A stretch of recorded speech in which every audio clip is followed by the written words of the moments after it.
Hello, my lovely peeps. Happy New Year, and welcome to the stream with me, Forte07, and new webcam. Yes, that was my big surprise for the new year. I have a webcam now. Yay! Face reveal. Woo. Anyway, yes, welcome to the stream. I don't think my thing updated the background image like I freaking told it to. That has nothing to do with what we're doing right now, but it bothers me.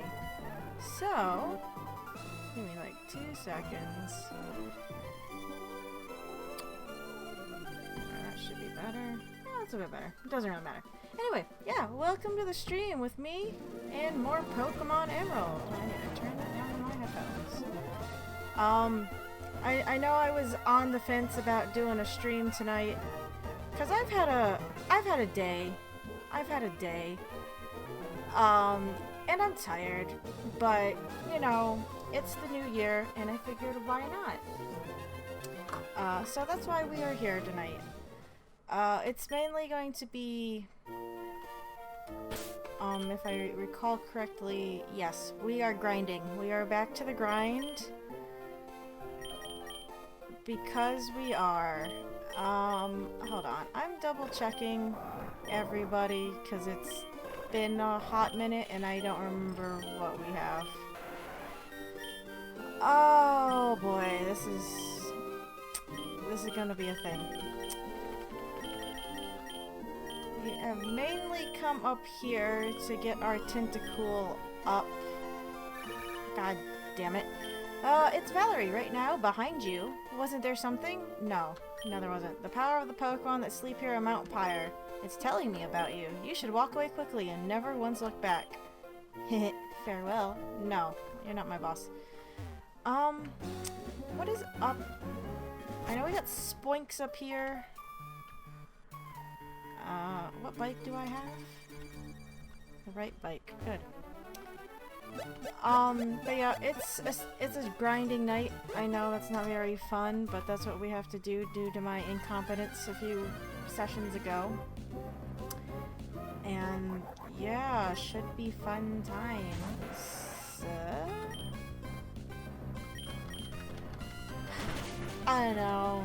It's grinding. There's not much I can do about it, really. So just got to shut up and put up, I guess.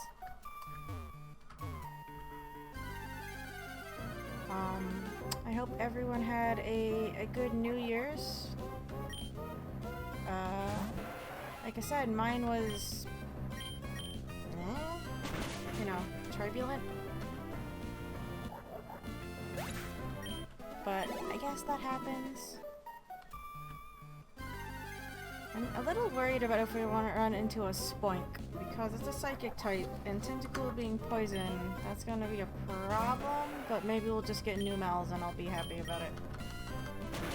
Of course, how much experience are we getting?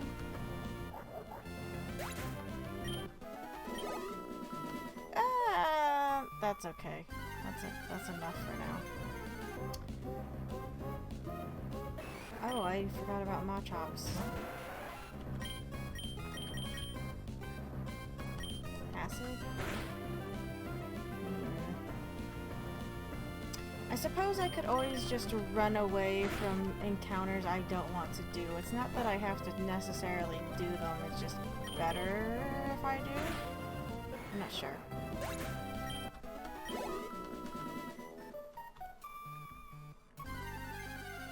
Anyway, I hope you also like actually the new layout. I need to actually make the other layouts because I kind of waited till last minute because of things. But I think it looks nice, maybe a little busy, but you know, I think it might just be a bit busy because of the team overlay. But yeah, I'm trying to update the look of everything now that it's 2020. We're in a new decade, yay! And we're affiliates, so maybe we should look a tiny bit more official, just a little. Yes, game, give me new mel's. I need them for their energy. Actually, what are the levels in Meteor Falls? I don't really want to go all the way up there, but if they're a bit higher and would make this easier, maybe.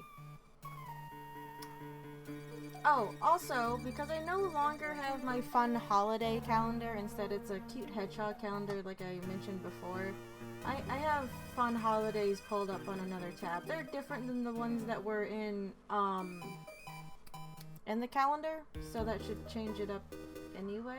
I mean, it'd be changed up as it is, but yeah.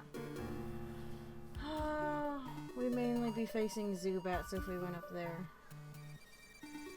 And they only go up to level 20, so we're better off down here, I guess.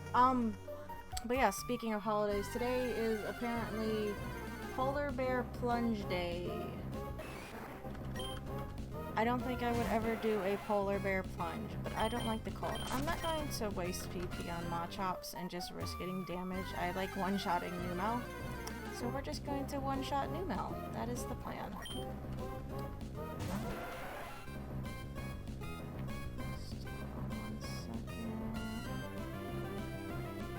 Adjusting my OBS window so I can see my team layout a bit better, because I use that to double check levels instead of going into the fucking menus, because I'm lazy, so I'm something.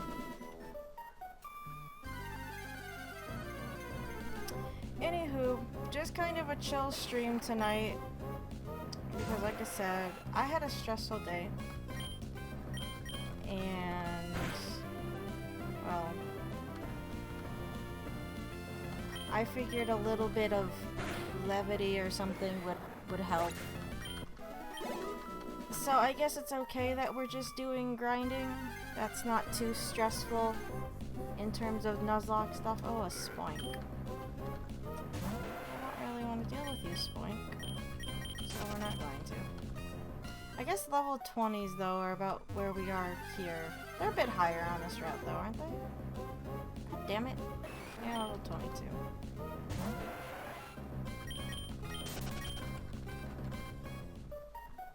Let's see. So, oof. I want to get our Zaxu, Tentacool, and Shuppet up to 40, which is going to take a long time, I realize. And like I said, I've also realized that we're in this predicament because I was an idiot and insisted on battling the trainers in Mount Pyre, and I forgot how physical attacks worked in this generation. Well, I forgot how they're distributed, I guess.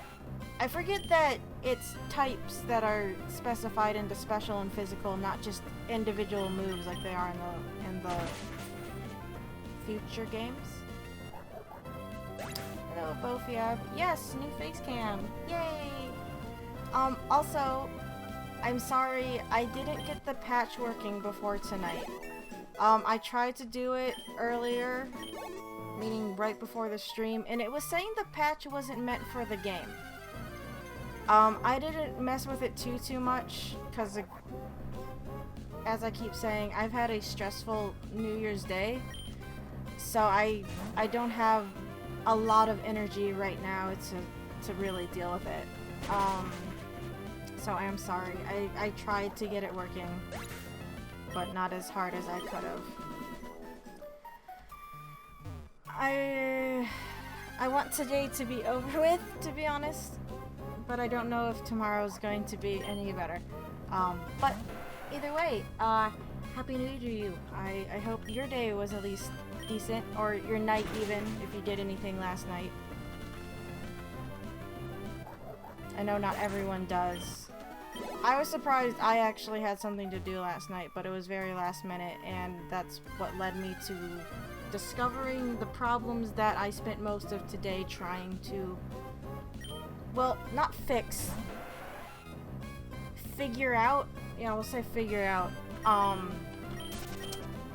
Patch only works on a vanilla ROM. Knew I should have reminded you again to— Ah! Okay. I did not know that. or I forgot. Both. I'm sure you told me, so it's more I forgot. I'm sorry. I should have it up and working by next week. But like I said, today has been trying my patience. A lot. Today has not been fun. Hold on.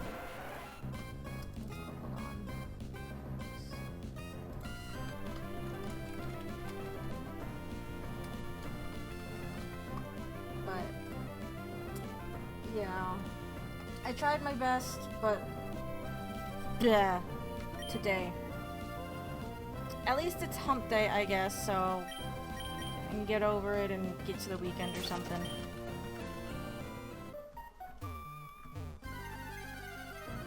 Also, it might just be me. I'm not a good judge with these bad speakers, but the game's audio is a tad loud. Oh, okay. Just turn that down a bit. Oh, I'll turn the mic up a tad. I don't like the mic peaking, so we'll turn the game audio down. I might also just be talking a bit softer than normal, or it's a bit, the mic's a bit further away from me. Just cause I am so tired. Also, I don't know if my webcam was actually picking up audio. I don't think it was. I think my microphone overrides it. Which you think that would have made the audio on my end louder if that was the case. So I guess it would. I did mention how BPS patches work before, but it's no problem. I was going to remind you just in case I forgot. That's okay. Again, I forgot to. I'm frazzled right now. So I'll elaborate on my day, or my last, like, let's say 24 hours, 36 hours to be. Yeah, we'll say 36 hours to be generous to myself. So last night I wasn't going to be doing much. My mom was supposed to come over for New Year's, but wasn't feeling well, so didn't. So I was like, okay, I'll just sit here and watch YouTube videos. I was watching AVGN season videos, so I was like, I'll just do that and do work and do that. And I was a bit mopey on my regular Twitter. I wasn't having a good night last night. And my sister was having a get-together with her friends for the New Year's, plus, I guess they're kind of my friends, too. One of the people that were there is definitely my friend, because we went to school together. But she's like, well, do you want to come down and hang out with us? We're just playing games and stuff. And I'm like, well, I guess I could. Because, you know, I didn't really want to sit around alone for the night. So, yes, hello, Astral. We have a camera now. Yay! That is my big update for the new decade. But yeah, so I decided to go down to where my sister was hanging out, which was her friend's house, for New Year's. Well, it had snowed, like Monday into Tuesday. So my car was covered in snow, so I was like, alright, I'm gonna start it up, let it warm up, and clean it off. I started it up and it sounded really rough. I'm like, that's a weird sound to make. I know it's cold, but I've been in Michigan long enough to know what cars sound like even in cold weather. And this sounded really, really strange. It's like, well, maybe it just needs a minute to warm up. So I was like, I'll just let it sit while I scrape the windows and clear off the snow. Still making the noise. I get in the car. And when I try to accelerate, it was so loud. It's like a droning noise. Like, when I'm in the car, it sounds like I'm driving maybe like a diesel monster truck compared to my Chevy Trailblazer that I have. And I'm like, what the fuck? And I was freaking out because, like, what did I do? The last time I had it out on the road was Sunday night. I met up with my sister and aforementioned friend to go see Jojo Rabbit. And the car was perfectly fine. I didn't go anywhere Monday, though. So last night was the first time I went out since Sunday evening. And I was like, what the fuck happened? Nothing happened to this car as far as I know of that I did in that time. So I was freaking out. And I tried to drive it. I drove it down the road to a Staples because the noise was concerning. And I'm like, what the hell is this shit? And I'm trying to Google it, and of course Googling it gets you a whole list of things. It's like Googling when you're not feeling well on like WebMD or whatever, and it just turns out to be cancer. You search anything on the internet, it's always like the worst case scenario. I was like, great, I don't know what's going on. So I called my sister. I was like, hey, I'm running a bit behind because the car's acting up and I don't know what's going on. And the two friends that were there, they're like, oh, it's probably just because it's cold. It's like, okay. So I sat in the parking lot of Staples for like 10-15 minutes to warm the car up, and it was still doing it. Like, I tried to move it, still doing it. It's like, I don't think it's the cold. Well, I decided to try and go still, and I don't know, I ended up stopping a little bit further down the road at a Meijer to get coolant. I don't know what I thought that would do. I don't know anything about cars. That's the big disclaimer that needs to be put here. I do not know anything about cars. So it's like, maybe the coolant's low. I don't know what the fuck that'll do, but we'll do that. Because I had, like, you know, all the defrosters and stuff like that on high, because my dad, when he's home, he'll turn on the cars and let them run and have them, you know, defrost and clean them off, blah blah blah. Well, that didn't do anything, and I was like, I don't know what's wrong with the car. So I just muscled through it. I drove it in its horrible, loud, vibrating state all the way down to my sister's friend's house, which is like a half an hour from where I live. And I pulled up, and they're like, was that you? I was like, Allie's like, my sister, she's like, I joked that was you, but was that you? I was like, yeah. Could you hear me? You can hear me coming from a mile away. And my sister's friend, whose house it was, she's like, oh, it sounds like it's the muffler or the exhaust or something, because other friend in the group had a similar problem. I'm like, okay, that's good to know. So, you know, I spent the night there. It was nice. The one friend, Boris, he cooked dinner. Well, I had salmon that I needed to cook up. And I can cook my own salmon, but he offered to cook it for me. So he cooked salmon for me, and we played a few games. The one game we ended up playing was called Scrawl, I think it was. It's like telephone, except you draw the things on the cards and you pass it to people. They try and guess what you drew, and then the next person has to draw that guess. And you see how well people got whatever you had to draw. And it was a fun game. So, you know, we did that, and then I was like, you know, I don't feel comfortable driving this back home, like, to here. So I was like, I'm just gonna go to my mom's house, which is down the road from the friend's house. It still sounded horrible, and I felt so bad at, like, 12:30, driving this loud, obnoxious thing down the road. It's like, God, I hate this so much.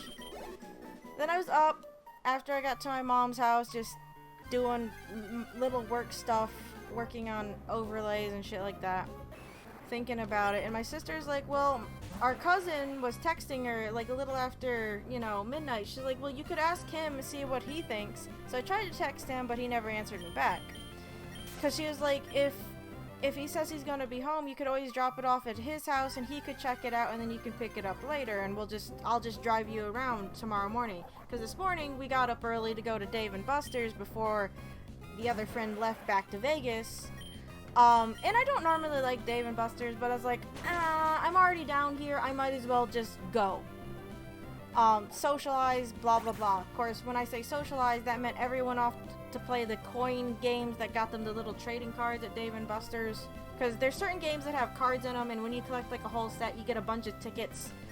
And they all like to play those. I don't really get them. But I got a chance to play in the Star Wars Battle Pod, and I've always wanted to try out the Star Wars Battle Pod, but it's always been full when I've been there. Well, I got a chance, and I stayed in there way too long. I played, like, I don't know, 7 or 8 rounds. I failed one of the missions like 4 times. I got really close. But, yeah, socializing means sitting in the Star Wars Battle Pod and not letting anyone else play. But, you know, we did that. We went out to lunch. Oh, well, first, this morning, I got up early, and my cousin still hadn't answered me, and I tried to call his uncle, who lives next door to him. Because he's more like, kind of like the family mechanic-ish. I mean, he also works with cars and he knows what he's doing. And I was like, hey, the car's making a funny noise. I was wondering if maybe you could check it out. And he's like, yeah, sure, bring it over. So I drove that over to his house, and my sister came to pick me up to take me to Dave & Buster's. But as soon as I got there, he's like, we'll start it up and we'll see what it is. I started up. He's like, oh, it's the exhaust. I'm like, okay. That's what my sister's friend said. He's like, well, pop the hood and we'll see where it's broken at, or whatever. He pops it and he immediately says, he's like, oh, I see what your problem is. Your, what is it called? Your catalytic converter's missing. I'm like, what? I was like, yeah, look here. You'll see a hole straight down. There should be a pipe there. It's gone. Then you can see right there, it's a clean cut. Someone cut your converter out and stole it. I'm like, what? I'm still trying to wrap my mind around it because I can't figure out how they managed to do it sitting in the parking lot of my apartment complex, or when they did it. So, yeah, the reason why my car is making the most annoying sound ever when I drive it, and I hate it, is because somebody shimmied underneath my car and cut out the catalytic converter, which is part of the exhaust system, which is why it's loud as fuck. It's also the filter that's supposed to help cut down on, you know, exhaust fumes and shit like that, so I shouldn't technically be driving it. I'm not driving it right now. It's at an auto shop that my mom uses to hopefully get looked at tomorrow. I'm borrowing my mom's truck right now. But yeah, some butthole stole my catalytic converter. And it's obnoxious because I can't do anything about it until tomorrow, because everywhere is closed today because New Year's. Wait, what? Someone just cut out a bit of your car? What kind? Yeah, someone shimmied under it and cut it out. Because I even looked under it. The uncle, Kenny, is my cousin's uncle. He looked under. He's like, yep, you can see right where they cut it out. And you can. And I'm like, are you fucking kidding me? And when I told my mom about it, she's like, yeah, that used to be an actual big problem. Like back in the day, like you turn on the news and they would report more about thefts of converters than they would of, like, say, I don't know, homicides or something, apparently. I don't remember. And my uncle, my other uncle, so my cousin's father, who is the brother to the uncle that looked at the car. I'm sorry, I know this is confusing because I'm not even using names. Anyway, when my mom was talking to him, he was like, yeah, they steal them to sell them to scrap shops because they have copper in them, and just because scrap shops will take them as spare parts. A part that, you know, someone can sell for maybe $150 to $250 apparently to a scrapyard. I looked this up, which again, don't do it because then you start freaking out more. But a part that can get them like $150 to $250 can cost up to like the $1,000 to get fixed. So I'm sitting here in like pure anxiety wondering how the diagnostics of it tomorrow is going to go, because someone decided to steal my fucking converter off the bottom of my goddamn car. And I'm gonna catalytic convert this bitch into cold hard cash. Also, hello, Monado boy, how are you doing? But yeah, so that was my day, was finding this out. And I've been trying to wrap my head around it all goddamn day. It's like, when the fuck did they do this? It had to be between Sunday night when I got home to Tuesday evening. Sunday it was really foggy, so they might have done it in the middle of the night when it was foggy, like Silent Hill level fog outside. And then it snowed, because it got colder and it decided to snow. And I'm guessing they did it before it snowed, or before the snow got heavy, because I'm pretty sure you would have seen at least a little bit of mussed up snow from someone shimmying under my car to cut out a fucking converter. So, I'm just mad that it happened. Now, normally in the evenings, the apartment complex's parking lot is pretty full. So it's like, if they did it in the middle of the night, they'd have to shimmy under all these other cars too. If they did it during the day, that's during the day. Yes, the parking lot's not as full, but it's during the day. But I have read that most home thefts are conducted during the day when people are away and not paying as much attention, like they're busy at work. Which, okay, that makes sense. But I'm still upset about it because it happened, and I'm like, are you kidding me? Did anyone else get their stupid catalytic converter's jacked. I tried to call the apartment office to warn them in case anyone else had issues, but of course they were closed today. So tomorrow I have to go to the office and be like, hi, my catalytic converter got stolen while sitting in the parking lot. And then I also have to go probably to the police station and be like, hi, my catalytic converter got jacked while sitting in the parking lot. I'm livid. And it's made me so fucking tired. That and I was just up really late, and then I got up early, and that never helps either. But this by itself has just been an experience. Because, like, this could have happened to anyone. I get that. But of course it happened, well, it didn't technically happen today.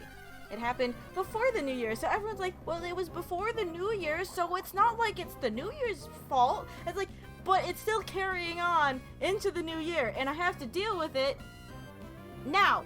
In the new year, and I'm not happy about it. And it's stupid and annoying, and I hate it, and I'm mad about it, and I am so anxious to see what they say at the auto shop tomorrow after my mom like calls and says, hey, we dropped the car off, can you look at it? Because apparently the fucking converter's missing. It's not even an apparent thing, it's missing. I checked. I can tell when there's been a pipe cut. It's just so frustrating.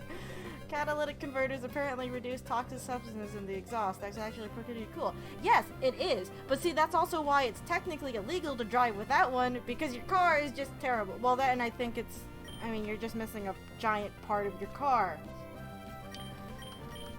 But, you know, I guess I learned something new. That people just can randomly steal catalytic converters when your car's sitting in a parking lot. My mother, she's the one that called the local police department when I was out at Dave & Buster's. And I guess they're the ones that recommend I go file a report, so they know about it. And so it's like kind of on record, so they can keep an eye out for like similar incidents. Which, you know, that makes sense. Bounce, goddammit. But I guess they also told her that sometimes, so I live near Novi, which has a giant mall, 12 Oaks Mall, that apparently sometimes people will go into the mall and come out and also be missing their fucking converters. So it's not like it doesn't ever happen here. The area I live in is relatively nice, but you know, that doesn't mean nothing ever happens in a nice area, because things can still happen, and I understand that. And I understand that the chances of this happening to me, you know, are weird and crazy and dumb. It could happen to anyone. But now I'm sitting here thinking, I'm borrowing my parents' truck. Clear the space, you should go steal one from someone else, continue the cycle. I was actually joking with my sister. She likes to put up her friends' windshield wipers. They're like, this should be the new prank, is just stealing everyone's, you know, catalytic converters. Oh, what's that? Your car sounds obnoxious? I wonder why. I just have your fucking catalytic converter right here. Isn't it great? I'm livid about it.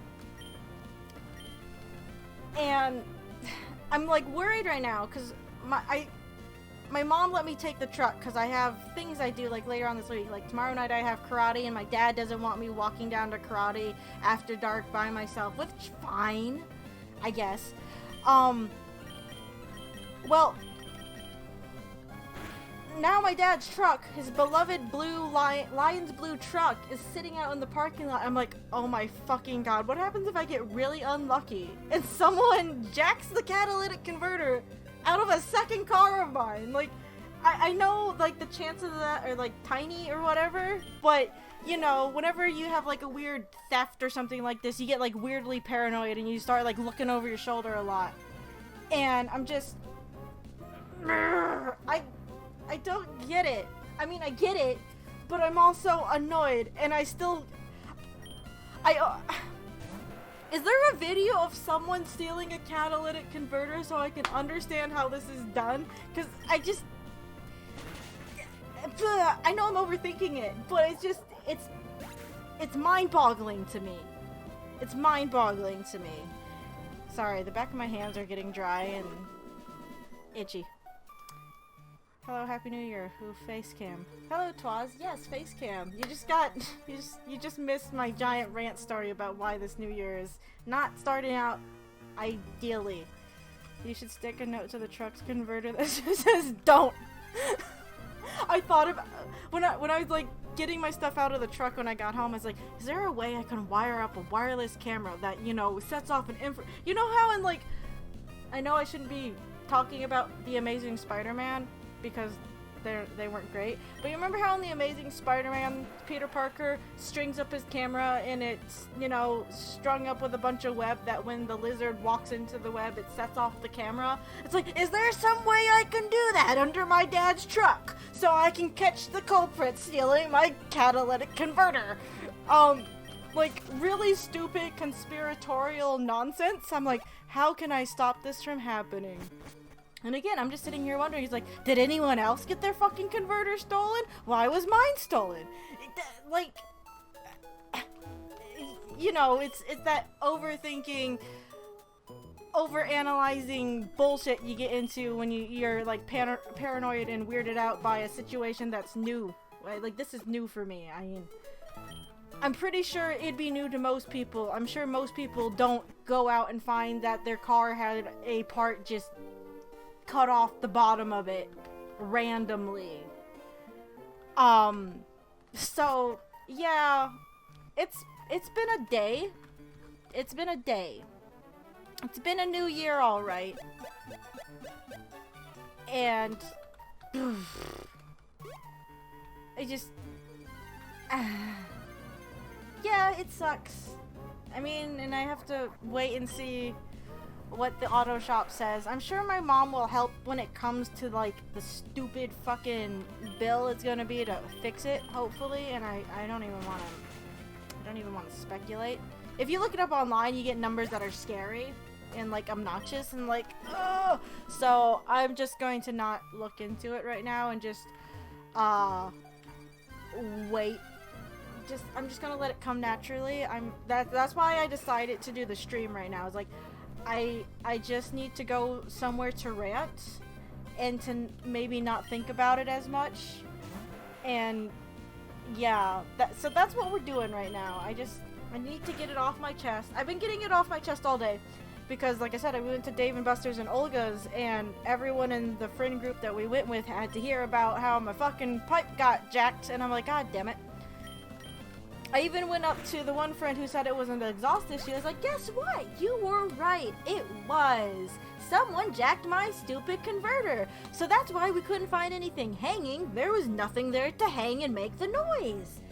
Because, you know, sometimes you'll see a car that has a muffler where the metal strap thing has rusted off and it's like, you know, grinding on the ground and would probably cause issues. Nope. Can't have that issue when it's not there. So I'm just... It's so mad. So mad. So that's been my new year. But everyone else that has, you know, popped in, I hope your new year has at least been better. At least even the teeniest, tiniest bit. I truly wish that. Because, see, I wouldn't even wish someone else getting their stupid converter stolen, because having to drive a car around without one, with the noise that it makes and how rough it feels to accelerate, no. Just no. I was also thinking, I was like, god, I feel like one of those people that have a bad muffler, like before I found out it was even part of the exhaust. And it turns out, yeah, that's what I am. I'm pretty much the person with the bad muffler that's obnoxious on the road because they have a bad muffler. I felt so bad driving around. It felt like everyone was looking at me because I was the loudest, most obnoxious thing on the road. I saw someone in like a Hummer drive by, and I'm like, I feel like I sound how they feel, like in terms of size of car. A good way to describe the sound it was making, if you remember in the Disney animated 101 Dalmatians, you remember Cruella de Vil's car when it was idling and it had, you know, all those exhaust pipes and you could hear like every single one of them? That's what it felt like, except times 10. And I hated it. My thought is to rig up a music player to it that blasts bagpipe music when someone gets near it, wake up the whole neighborhood. Hey, if it keeps people from jacking fucking converters, then fine. It just... I'm just so frustrated about it. And of course I discovered it on the day when like a lot of things are closed because New Year's. I think bagpipes would make the best alarm klaxon, like a single shrill note from multiple bagpipes. Maybe that would be something that would get me out of bed in the morning. I have no idea. But yeah, I'm just right now.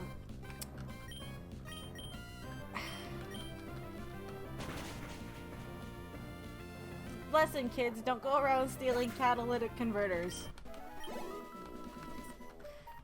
Don't do it, because it sucks, and I don't endorse the stealing of catalytic converters, especially when it's mine! My converter. I'm gonna be going on about this for like fucking ever, too. Like, I'm just gonna be mad about it.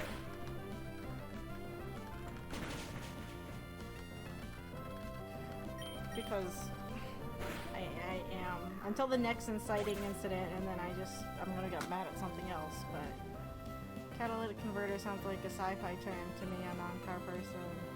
See, I'm a non-car person, and I only know how to say it and what it is because I had to look up what it was after I was told that mine was missing. But it does sound like a sci-fi term. But what it does is, like Bofia mentioned, it helps reduce the toxic substances that come out in the exhaust. So it's like a filter. You know, like a filter on a cigarette, I guess. So it's really bad that it's not there. Besides the fact that it makes my car loud and obnoxious. Converts toxic stuff in the exhaust using catalyst, as the name implies. Yes. And it has copper in it, which is probably one of the reasons why someone stole it. I don't know. Either way, it's stolen. And yeah, that's my day. Also, I have a hot chocolate.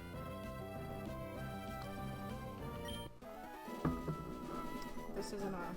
Oh, you could have seen it on the other side. This isn't a Rick and Morty cup because...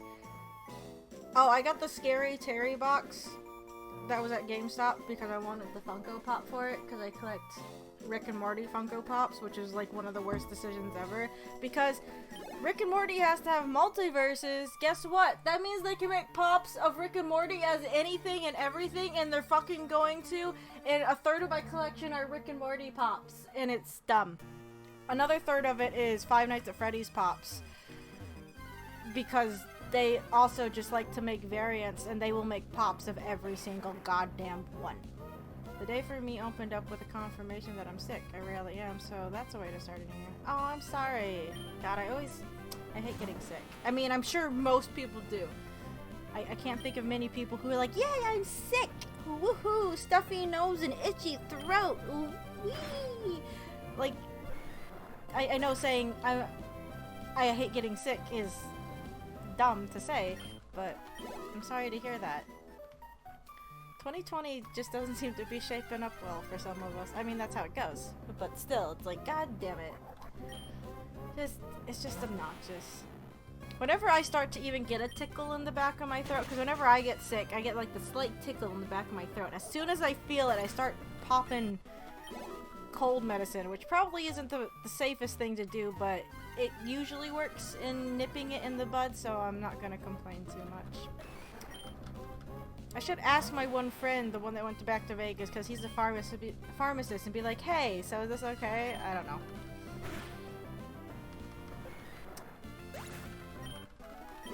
Oh, we're still getting a decent chunk of experience up here, that's good.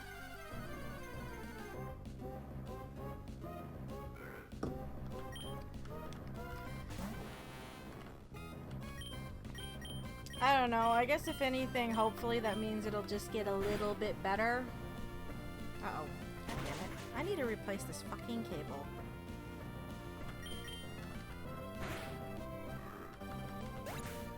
I know I keep saying that, but it's annoying because the part that I need, well, the cable that I need is like $10 on the website. I think these are Steel Series headphones. So it's $10 for a replacement cable. But then of course it's like another $10 for shipping, and I'm like, oh, I gotta pay 20 bucks to replace just the cable. It's like, maybe I could save up and just buy a new set of headphones. I don't remember how much these ones were. I know they have a newer version of this series. I think this is like the Arctis 3, Arctis 5, one of the two. But they have like a new version that has like LED lights around it, so I can make them purple to go with everything else. I like having LEDs that you could change, make everything purple. It's not too bad, but it's so rare for me to be sick maybe once or twice a year that I just kind of get pissy about it. No, that's understandable. I don't think I get sick all that often, and usually when I do get sick, it hits hard, but it doesn't last long, usually. Sometimes it will, you know, linger, but normally I can get it out of my system. But I go on the full-on offensive with the cold medicine and the liquids. I will eat so much soup it's coming out of my eyeballs. Not really. Is it a special cable or just a 3.5mm audio jack? It's an audio jack, but so the cable that goes into the headphone has like a little adapter. Where, do I have the other part? It has a little adapter where you can plug it into the 3.5 mm jack, and then there's like another attachment for it. So it's like, it's just this cable that I need to replace, not the actual thing that plugs into the computer. Because I think this part here or something is like wearing out. I've had these headphones for a little while now, so I guess I shouldn't be too surprised. That, and when I was at my mom's house still, like the cable would get wrapped up, you know, in the armrest of my, god damn it, in my chair and yank it out, and that isn't good for it, obviously. Ah, Forte, this is Miguel. How are your Pokemon? I just lost yet another battle. Well, see you. Thank you, Miguel. Stop calling me. If I spend a whole day resting, I can usually get over a cold, but that's almost impossible to do when I'm working. Yeah. No, it's hard, and it's hard to take the time off of work because then they guilt you for it if you do, and it's like, but I'm sick. I remember when I was in college, like, I would try and muscle through colds, but you'd always see signs of it, especially around finals or in the winter. It's like, if you're sick, do not fucking come in, because you're gonna get everyone else in the studio sick. Even though we had, like, a strict attendance policy at my college, like, if you missed 4 classes the whole semester, you just automatically failed.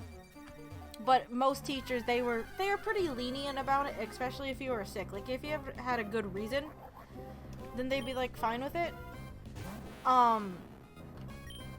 So I totally get that. It's like, I hate being sick because I hate having to take the time to rest. Like, no, I got like 38,000 things to do right now. I don't have time for this bullshit. Which is why I go ham on the cold medicine, and as soon as I get any inkling of thinking I might be coming down with a cold. Those grass tiles are bothering me. Game Freak got lazy with them. Which grass tiles? The little dots? Oh, like the brown outline on them here, or the little dots on the circular grass thing during the battle thing? These ones.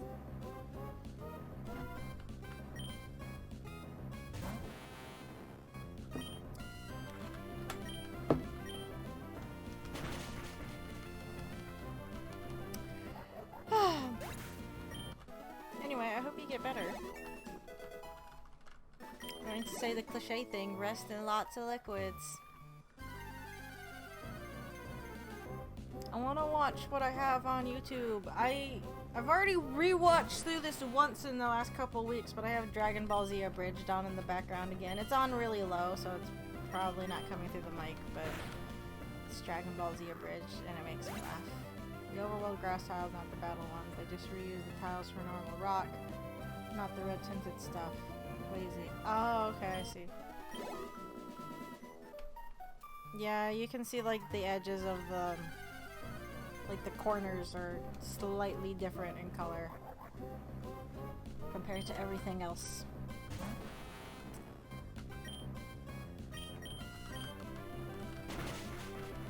So, anyone have any fancy New Year's resolutions? I don't. I never make them because I just don't bother.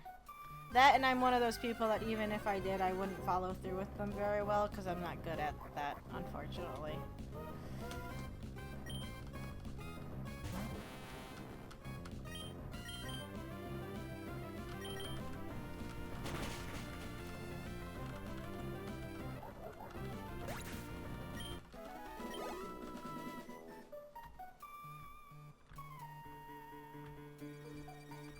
I love grinding! I think that was one other reason why I was considering not doing tonight's stream, because I knew it'd be all grinding, and I hate grinding. Well, I hate grinding in this game. If it was like any other vanilla Pokemon game where I didn't have to fear death, then grinding isn't a big deal.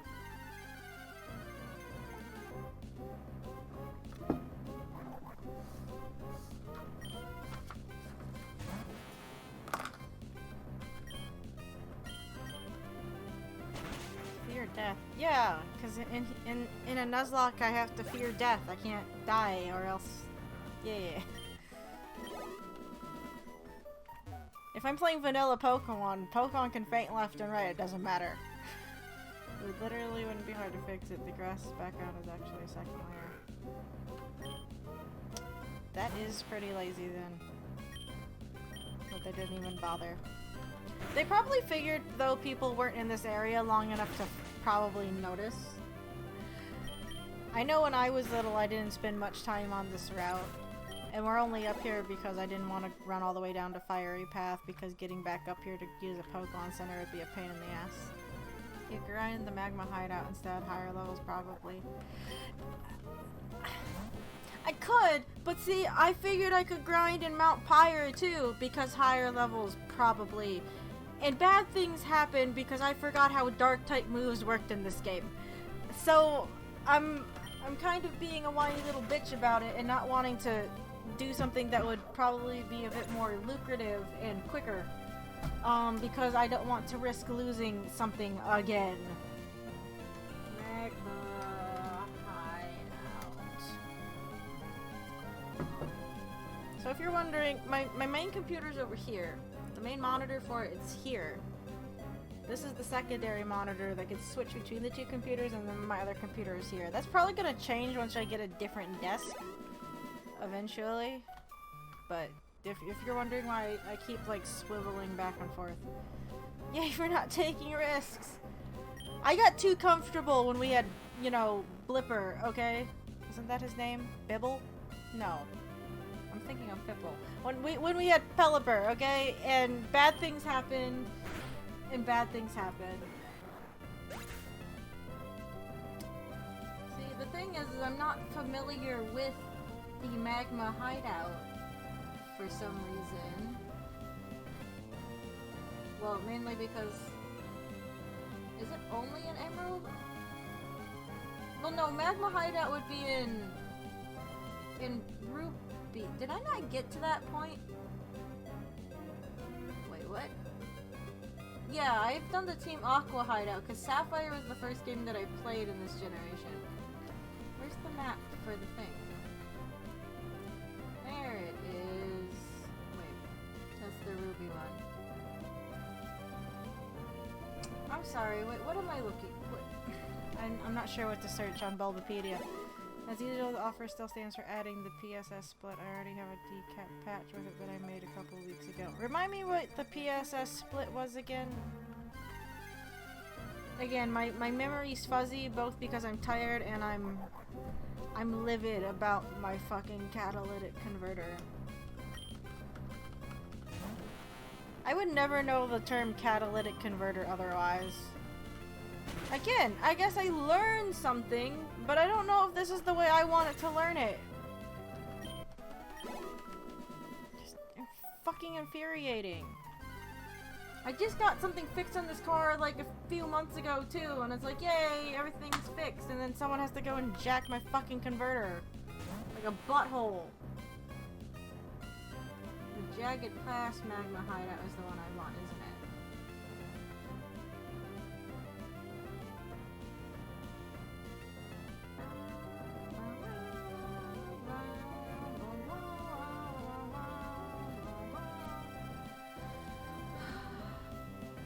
thing about the magma hideout is that I would only do the grunts, because I would get up to Maxie and Tabitha and be like, yeah, no, screw that. That and Maxie looking at him scares me, because his highest level Pokemon is a level 39 Camerupt.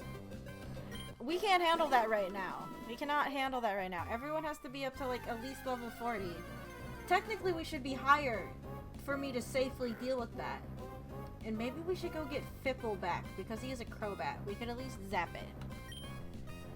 Oh boy. Oh, the physical special status split. I didn't want to change the game too much. Again, like I said, because I wanted to play it, I don't know, straight or whatever, but considering that I'm just so used to modern day games, maybe it's better if I do it, because I'm just so accustomed to how the later games did it, because it made sense. Bite is not a special attack, because you're physically biting something, or it's implied that you are. It's not like I'm ghost biting somebody. I don't think you can ghost bite someone unless you're a ghost, and I'm not a ghost. And most of the Pokemon I was using bite with weren't ghosts either.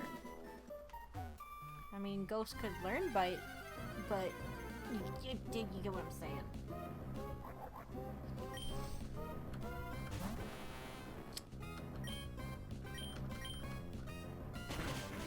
Maybe it would be better if we did it so I wouldn't, like, forget or something. Why do I have TeamSpeak on my computer? I never use TeamSpeak. You don't even need TeamSpeak anyway. Discord exists. Why do I have this on my computer? Sorry, that was random. I just, for some reason, I noticed it. I'm like, what the fuck is that there for? Also, hello, Daxifer. I'm sorry, I did not say hi to you because we were talking about the fear of death.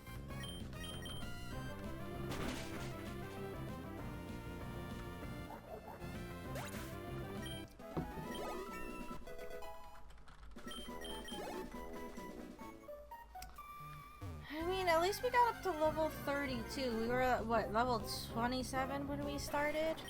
I can't be mad with the progression thus far. I mean, I could be if I wanted to, but I have other things to be mad about, aka catalytic converters. Catalytic converter is now a frequent word in my vocabulary because I'm just gonna rant about it for a bit. We went to Olga's for lunch today, and I clearly said to the waitress, like, can I get the grilled chicken with just lettuce? Because I eat very plain, boring food. I don't like tomatoes, and I'm not a big fan of honey mustard sauce. I like pita wraps with just grilled chicken and lettuce, and I'm happy. You give me that, I'm happy. I don't need anything else in it. She brings it out, and it's just pita with chicken. I'm like, I'm sorry, can I get some lettuce for this? So she brought me out a bowl of lettuce. But it took a while. I was like, I can't. It's like, I don't have my catalytic converter. I don't have my lettuce. Today sucks. So the solution, of course, is to get me a catalytic converter full of lettuce. I guess. If you do, you want... I'm sorry, is my brain just broken that I'm not reading that properly, or did you typo maybe?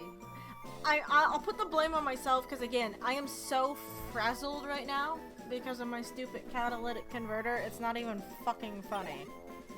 I'm surprised I got the dishwasher loaded before we started, okay? I'm in a state. I can get the patch to you whenever everything is decapitalized though, so all of your nicknames will look out of place in all caps.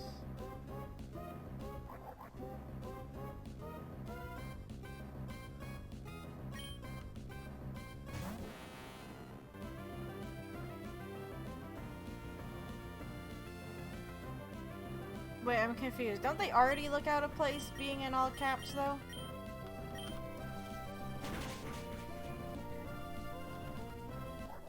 And I always just use all caps because I'm too lazy to go and change to lowercase whenever I do nicknames. The later games are at least nice enough to do it for you automatically, so I don't have to worry about it, but I've just always... It's one of those things I just can't be bothered to remember to do.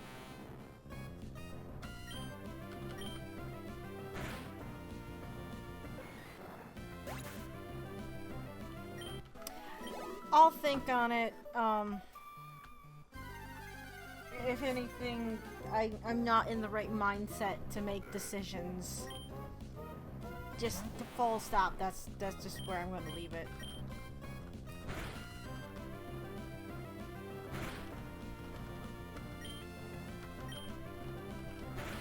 As in, all Pokemon move item menu and other names are decapitalized.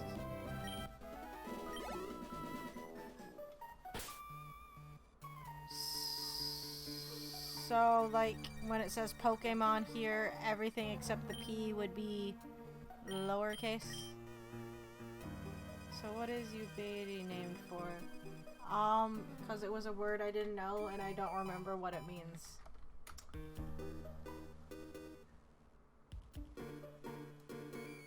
I think I thought it looked cool and I didn't know it. No, shut up, Merriam-Webster. I'm not putting my ad block up. The quality or state of being in a place such as the abstract quality of being in position. The abstract quality of my catalytic converter not being in position. Pokemon becomes Pokemon, yeah, says it again. Oh, okay.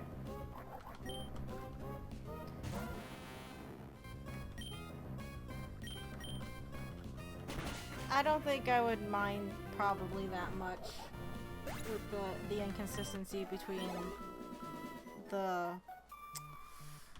names and everything else.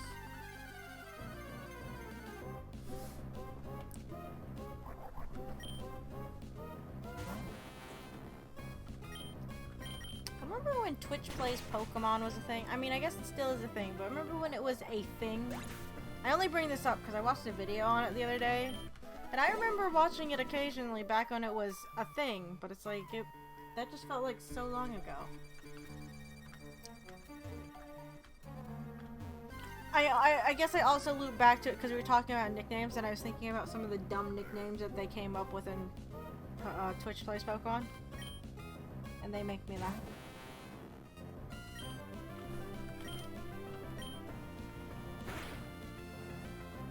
Drink this hot chocolate so slow that it's actually starting to get cold. That doesn't normally happen. Remember when we first started this Nuzlocke? Yeah, it was last decade. Because I've done it's been 10 years.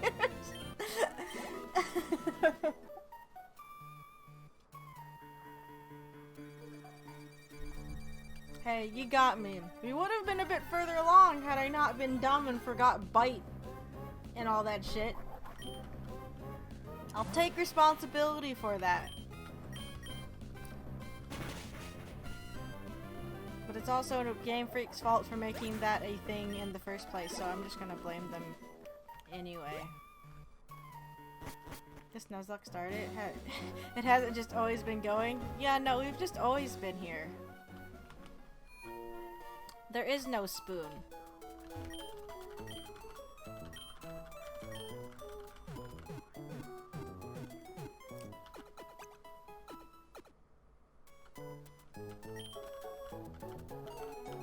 Hey, at least we only have...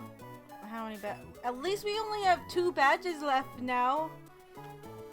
The Eternal Nuzlocke, aka the Forte Rant Show, which, let's be honest, is why we all showed up. Hey, most of the streams are the Forte Rant Show. Today it's about catalytic converters. And just saying the word catalytic converters. I guess those are words. It's a bit fun to say. 2 badges and the Elite 4. Shh, shh, shh, shh, shh. We don't talk. And a few team hideouts, but shh. Those aren't things. One step at a time. One step at a time.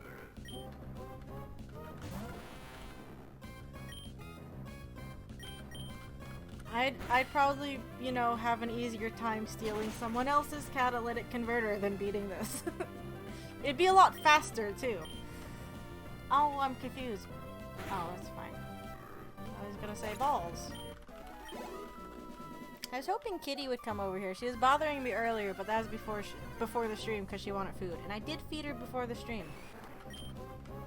She's also very mad at me because I left last night and I didn't get home until this afternoon, so her breakfast was a little late. Just a little bit. We'll get there. We'll get there one of these days. It's about the journey, not the destination.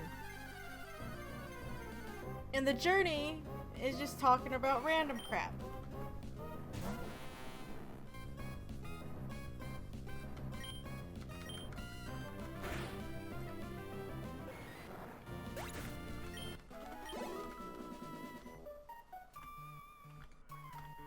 And running back and forth in this same 6-tile patch of grass. But you know, whatever. Just an endless cycle of people stealing each other's catalytic converters. Yeah, it's like those old chain mails. The chain emails.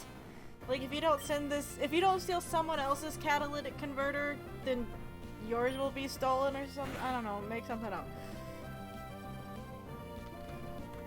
It's like maybe the tradition of gifting someone fruitcake. Oh, you gave me fruitcake? I'll give it to someone else. Oh, you stole my catalytic converter? I'll just steal someone else's catalytic converter.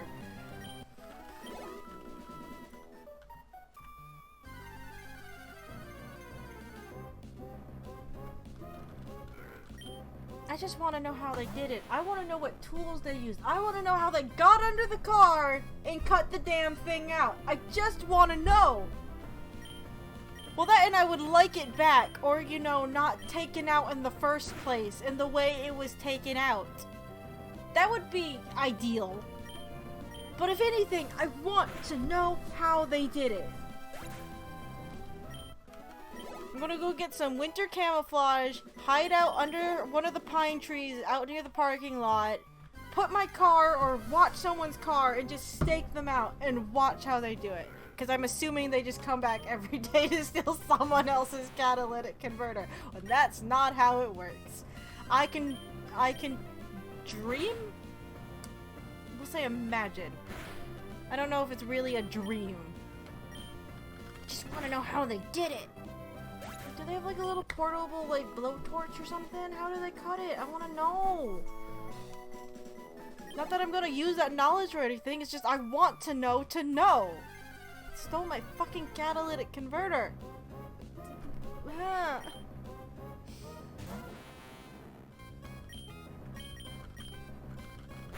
wouldn't even care if it wasn't for the fact it was stolen.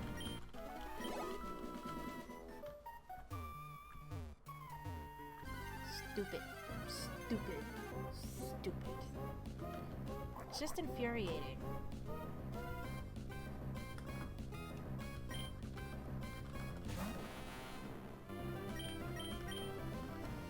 Part of me almost wishes the weather would get bad, because maybe, you know, the snow would deter people from going out to steal other people's catalytic converters. With all my gift hats done, I realize that I just have all sorts of scrap yarn around. I need to do something with all of it, so I'm making Franken hats and putting random colors together.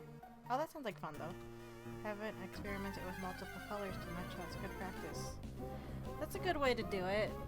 That's like whenever I do like any kind of small project, like I'll do like a little felt project, and I only need a tiny bit of a color, and it's hard to find like smaller sheets of felt. And then you just end up with all these stupid felt squares around. It's like, what the fuck am I supposed to do with these? I can't just, I'd feel bad just throwing them away. I'm one of those people that it doesn't like throwing away art supplies like ever, and I end up buying more than I need most of the time, which is why there's at least 2.5 boxes of just art supplies sitting in my living room that I still need to unpack because I need to find a way to store all of it. I buy them because I have ideas for them, it's just I don't get around to doing them, or something, it gets used for something else. It's good to have when someone needs it for something random, but that only happens once in a blue moon.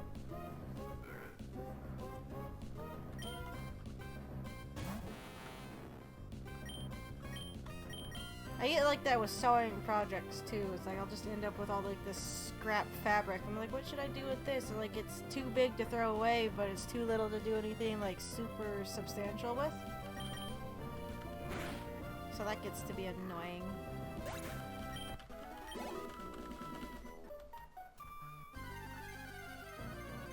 Also, sorry the view behind me is boxes in kitchen.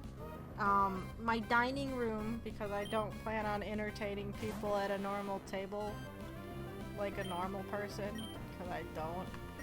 My dining room is my game, my computer area. And those boxes are, well, one of them's a box I still need to unpack. The other's a box that is empty for donation stuff for later. And the big one down there is a table and chairs that I still haven't opened because my mom just got it for me, like last week. Hello, Brazen. Welcome to the stream. And face cam. Jazz hands. I don't know how to do jazz hands. Jazz hands.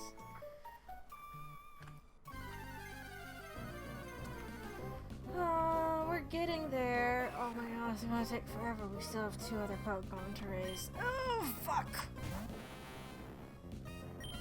Why did I have to let them die? For some reason I keep playing with this flash drive I have on my desk. I got this flash drive, this 128 gigabyte flash drive, right? It was pretty cheap. I think it was, how much was it? I don't remember what it was. It was on sale at Best Buy and it was, you know, decent. Instead of like 35 bucks, it was like 15 or 10 or something like that. I think it, yeah, 15 sounds about right. I'm like, oh cool, I can put all my webcomic stuff and student film stuff on it. And some of my stream asset stuff on it. I thought 128 gigabytes would be fine. I think there's maybe like 10 gigabytes of space left on it because I didn't realize how much stuff I had for my webcomic. It's also a good way to express my hatred for the idea of perfection or good looks in art. Got a hat next to me whose color scheme is just not good. It's a mess and I love it. That would probably drive me a little crazy, but I also do appreciate the concept.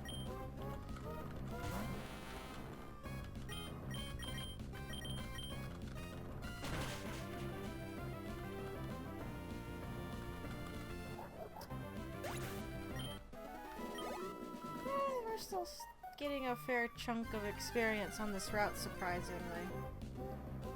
It's not a lot, but it's not as bad as it could be.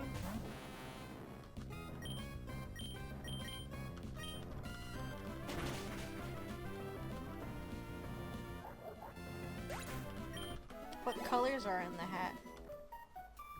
I'm curious to know.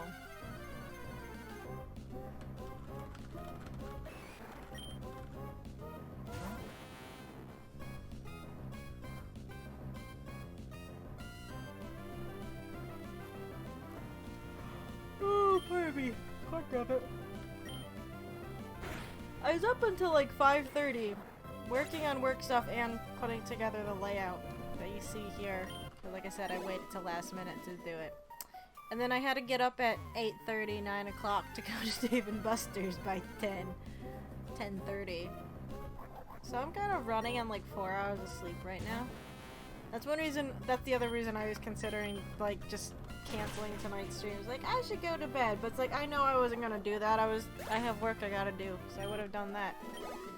Or fallen asleep on the couch, one of the two. I'd kind of like my first night of the new year to not be on the couch, though. Because I fall asleep on the couch a lot more than I should. It's...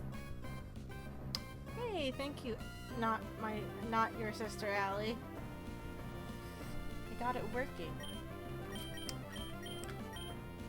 Oh, no, bubble beam. But see, it's so easy to take naps on the couch. Because my cat has a little pillow. Well, she likes one of the pillows on the couch. And I have a blanket on it right now. And she really likes that. I think it's a lot warmer. So, you know, she sleeps there and she just looks so cute. And it's like, oh, Kitty looks cute. I want to lay with Kitty. And then I fall asleep. And then I stay asleep. And that's why I take so many goddamn cat naps. I blame the cat! The bronze is orange, turquoise, the bluish violet, white, pink, and tan. It's a real piece of work. Goodness. I don't know. Someone could maybe work that color scheme into like a working outfit scheme, maybe. I don't know. Shiny Pokemon exist. I need to be nicer to shiny Pokemon, or I don't. It doesn't matter. They're fine, I guess. Okay, we're gonna get Ubiity here up to 35 for now, and then switch to someone else. We're gonna rotate them a bit so it's not as monotonous as it already is.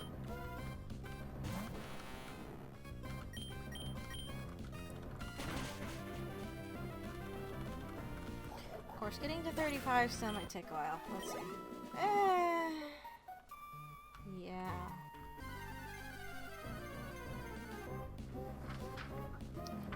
Get a piece of paper. I'm gonna do some math, maybe. I'm gonna use a calculator. I'm not doing math in my head right now. The only math I can do right now is I am -1 catalytic converter, and that's all that's going on up there. I'm thinking about doing pride hats after this project. Get a good look at all those flags, plan it out, and show some love for the community. Oh, that'd be nice. Oh, this isn't related to Pride, sorry. But I just remembered. So, starting... Where's my phone? Oh, it's charging. So, starting Sunday is AGDQ.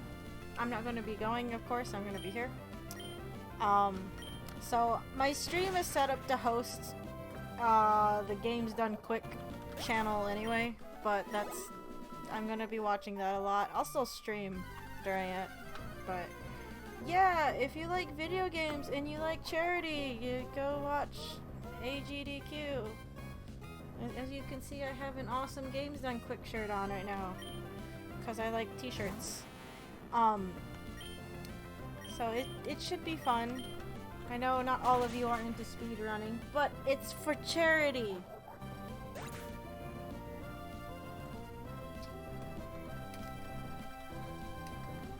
I haven't even looked at the goddamn game lineup. I keep forgetting it's coming up. Also, right now I think Zeldathon's going on, where they're also playing through a bunch of Zelda games for charity. So again, if you like video games and charity, go check it out. I like video games and charity, so I'm going to talk about video games and charity. Where is the schedule?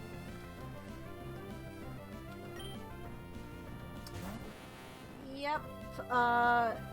The pre-show for AGDQ 2020 starts on Sunday at 11:30 a.m. Eastern Time.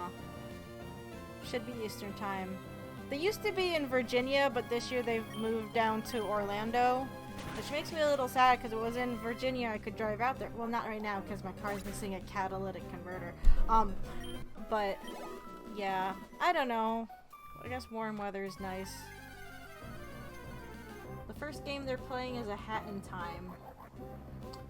Let's see if there's anything I really want to watch.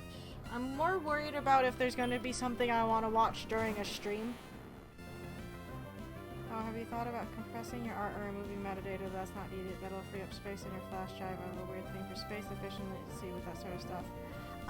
No, I never, like, mess with metadata stuff. As with compressing, neither, not with that either, unless you mean like shrinking everything into zip files or something. I don't know, I just have so many redundant copies of all my webcomic stuff just in case something happens. Oh, right! Oh good, it's on Sunday. I want to see the Breath of the, not the Breath of the Wild, goddammit.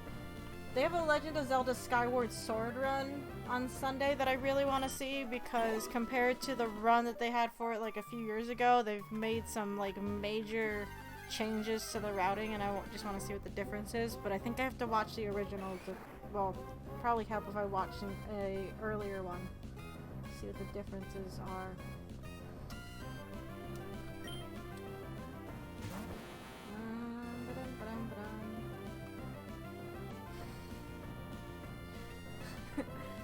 So, he had to change his name for AGDQ, so it was a bit more, you know, family friendly for audiences because, you know, they're not allowed to swear and stuff like that on the AGDQ streams because, you know, it's supposed to be, again, family friendly.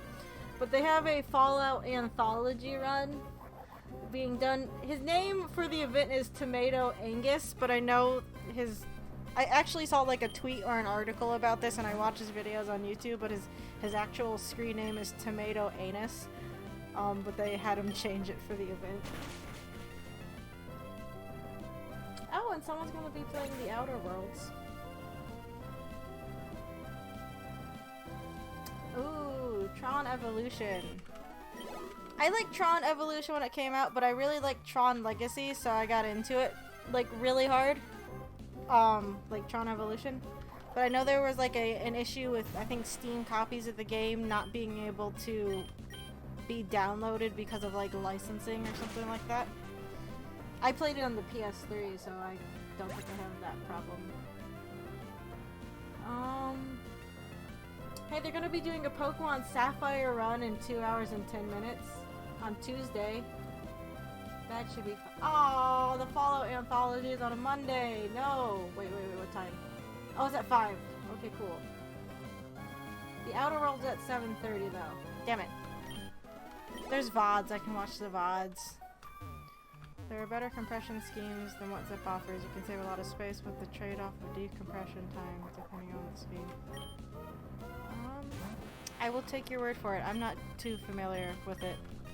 Again, I was just making a redundant copy. That and it's easier to move it around. I guess it's a flash drive. Oh, Zelda Relay. Sorry, I know I'm distracted now. We're just grinding. As long as no one dies while I'm not looking at the screen, that's fine. I'm hesitant to watch any runs that might have spoilers for stuff I want to play, but my playlist is too long. I understand that, I do. Because they will explain, certain commentators, they will explain the story as they're going on. Actually, like a few events ago, they did like an 8-hour run for Final Fantasy VII, and it was actually a really, really good run because the commentators succinctly, you know, say,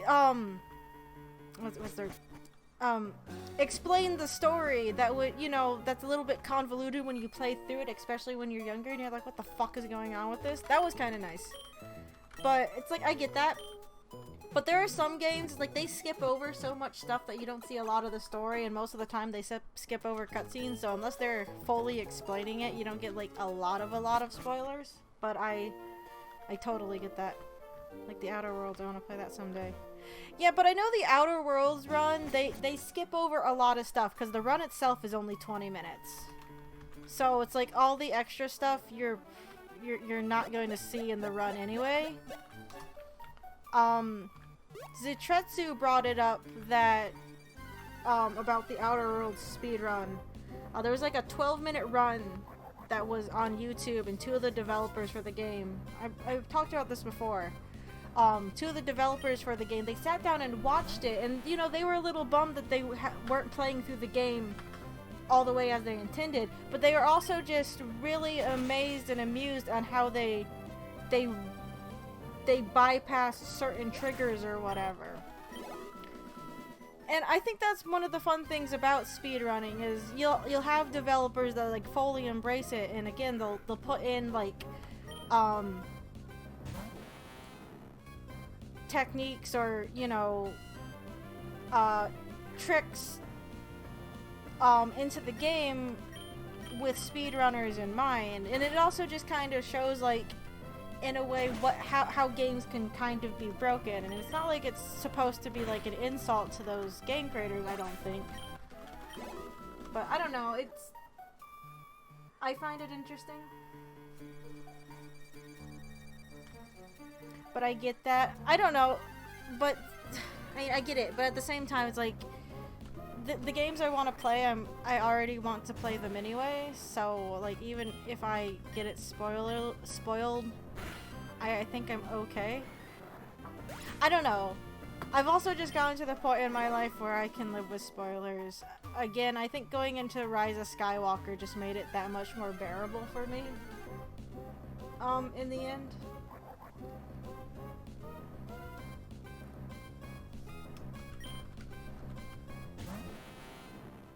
And sometimes some of the best runs are the ones in the bad games block, so if there's like a bad game that you know you're never gonna play, maybe check those ones out.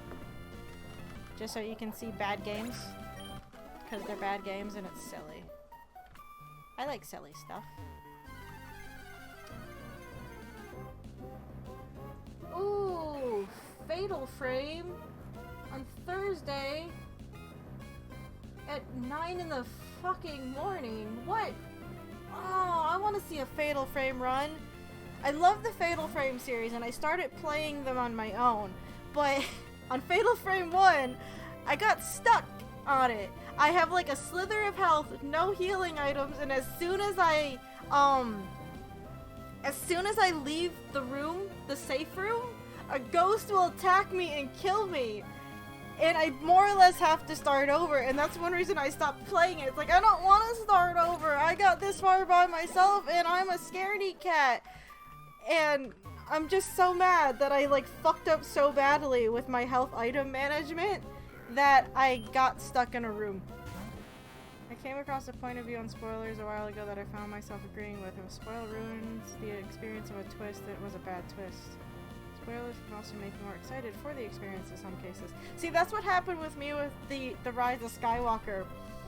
But that was because I knew how mad people were going to get, and I wanted to kind of see that reaction.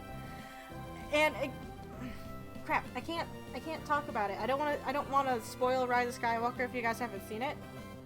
But it's like there was like a tweet going around how like the visual guide like spoiled or like actually revealed something that was supposed to be in the movie, because earlier leaks actually had that in the movie, but they took it out in all the different edits that they did up until release.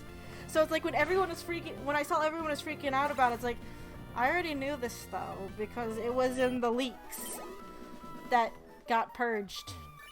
God damn it. Ah, Forte, this is Bernie. How are your Pokemon? I just lost yet another battle. Of course you did. We'll see. Why would you call and tell me that? Why would you call and tell me that? Oh, they're doing a Fire Emblem 3 Houses run. See, like, I wouldn't probably watch the Fire Emblem 3 Houses run because I want to play 3 Houses. So it's like, again, I get it. But sometimes it's fun to watch runs for games you have no idea about, and then you can use that as a gateway to get into those games. Again, that's how I got into Soma. In Soma, you use items. The physics engine in Soma is really funny, because you can grab items and more or less stand on top of them and jump while holding them, and it pushes your character upwards, so then you can just like walk above everything. So all the creepy, environmental shit that we saw when we played through it, you wouldn't see. But because I didn't get to see any of that, I was really interested in playing it, or just checking it out in general. Because I like the environments too. I mean, the idea of exploring an underwater lab during the apocalypse is interesting. You know, it's like the draw of BioShock. They do have a BioShock run, though. At 11 p.m. on Thursday.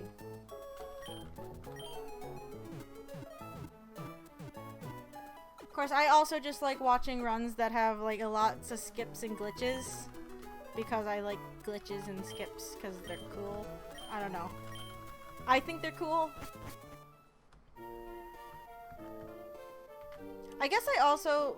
it ties into liking the glitches. It was like, I like speedruns because these people become just so, like, familiar with how certain game engines or mechanics work that you get, like, a little bit more insight on just the development of those same things. Oh, Pokemon X and Y in 4 hours and 10 minutes. Linkus is doing another Wind Waker run. Of course he is. Ooh, Trauma Center. Maybe those should be games that we play on the stream, are the Trauma Center games. I got like all of them because I watched Game Grumps play them and I thought they were super funny and silly. Oh, good old BioShock. The second game is my favorite. I'm willing to defend the opinion. Sorry. I won't argue with you. I actually really liked BioShock 2. And I felt so sad because everyone's like, Bioshock 2 isn't even good because they didn't introduce anything new. It's like, well, I mean, they let you dual wield weapons and plasmids and that was great. And it's like, well, if it's not broken, don't fix it. But that, and they had my favorite character in that game. For some reason, his name is Sinclair. Sinclair is my favorite character. I love Sinclair. And the stuff at the end, which is, it's actually really cliche what they do at the end, but it's like, I remember getting really fucking upset.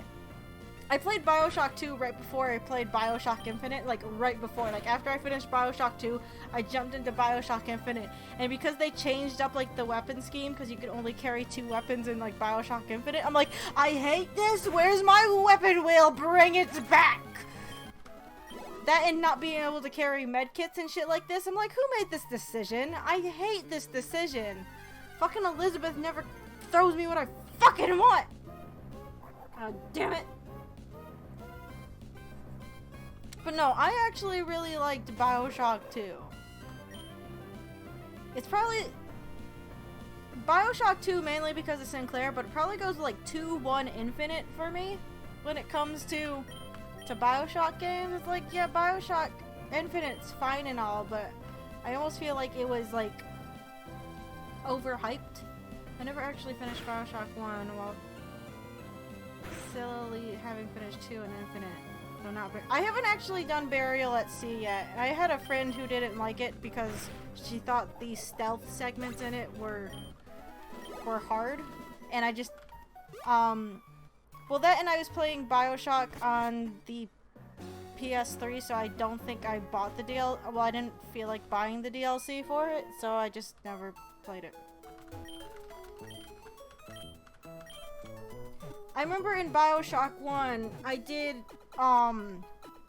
the good ending first, and I tried to go through to do a bad ending, and I harvested the first little sister, and I felt so guilty. I was like, I need to take a break. I'm still taking that break. I don't think I'm going to be done taking that break, because I'm just not going to be done taking that break. I just felt so guilty. I know some people, they find like, you know, a release or a solace in being able to play an evil character in a game compared to how they would act in real life. But with me, I just can't bring myself to do it. I don't like doing evil choices.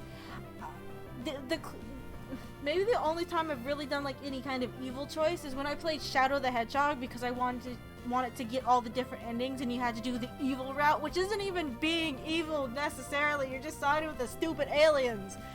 So it's like that one doesn't count. No problem, Astro. Bioshock arguably has the best gameplay in the entire series. It's a huge improvement over the first, and it isn't modern FPS stuff like Infinite. Good balance between old and new. Yeah, like, I remember having a lot of fun playing through 2. And it's like, it's not like I didn't have a lot of fun playing through the other ones, but again, if you play well, at least for me, because I don't play, I guess I didn't play a lot of modern FPSs like Infinite was with the 2 weapon limit, really. I mean, I played a lot of Half-Life. Guess what? You get a fucking weapon wheel technically in Half-Life. You're not just limited to 2 guns. And it's like after playing through Bioshock 2 and then jumping right into Bioshock Infinite, I was like, where are my weapons? Why can't I carry my goddamn weapons? I mean, I guess I can kind of see why Booker doesn't have 15 weapons on his back, but at the same time, I don't care. I want my goddamn weapons back. It was a fun enough game. But yeah, I remember really liking 2, and it's like, you go into like gaming discussions, everyone's like, Bioshock 2 was like the worst one, why do you like that one? It's like, I thought it was good. And like I said, they had Sinclair in it, and he was my buddy. And I love Sinclair. He was the best. I liked Sinclair, he was cool. They're doing a Link to the Past randomizer. That should be interesting. I like watching randomizers, though. have this Super Metroid Impossible. What is that? I don't know what that is. That sounds interesting. I almost feel like though there's nothing like that's really jumping off the page on the schedule for me. It's a little sad. I guess also at the same time, unless the game has any like major breakthroughs, watching the same like Wind Waker run or Mega Man X run or something like that just kind of gets boring after a while. And I think that's why I'm so excited to see the Skyward Sword one, because they've shaved off a good amount of time if you look at the leaderboards for it. Sophia Lamb was no Andrew Ryan either, but she was something I don't think a lot of characters in any media are, a utopian socialist by my measure. That's some old school dead philosophy with no real place in the world anymore, but interesting to see an idealistic socialist rather than the materialist of the 21st century.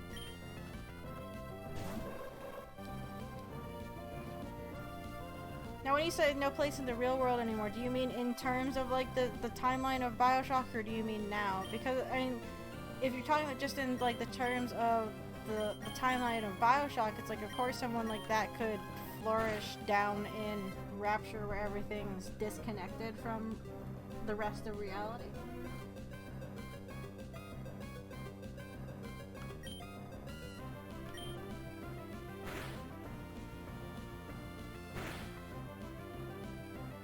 I'm surprised though that they only have just BioShock. I mean, I guess, well, Wolfenstein Youngblood is kind of FPS-y, but it's like they don't have like a BioShock block. Like I'm not seeing as many like solid blocks of games. I guess Fatal Frame, RE4, and Last of Us is like the horror games block, but I mean, and there's a giant section that's nothing but Mega Man X games. Okay, there's 3 Mega Man X games. I don't know. For some reason I feel I'm not as excited by this schedule as I thought I would be. Wait a minute, did I see is Final Fantasy VIII on here? They had like an issue with Final Fantasy VIII. They didn't know if it was gonna be in or not. Oh, there it is. Oh, it's Wednesday at 12 in the morning. I'll probably be up for it. It is an 8-hour and 55-minute run with 3 players swapping out throughout the run. That should be fun. Yeah, I'll probably end up watching it. At least part of it. I'll just go back and rewatch the VOD later. Either way, that is coming up this week. Like I said, starts Sunday. So if you are interested, it will be there, and my channel will probably be hosting the stream the whole time I'm not on here. Which, considering it's 24-hour, 7-day streaming thing, that's a relatively small amount of time that I'm on here.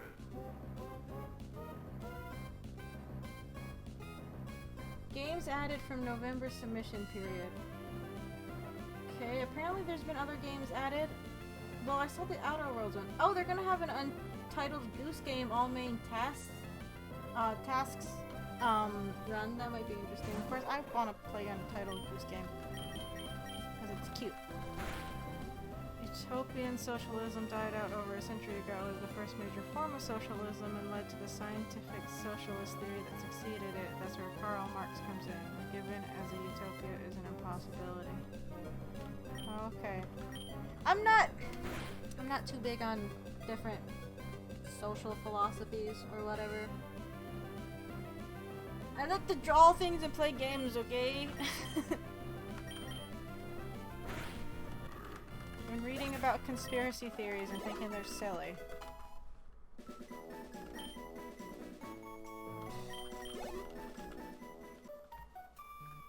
I like to read about conspiracy theories because I like the amount of creativity put into them. I'm not saying any of them are true, but it's like sometimes it's fun to follow that string and see where it goes, and then sometimes you go too far and you're like, oh, yeah, that's right. Okay, bye now. I don't need your tinfoil hat, thank you very much.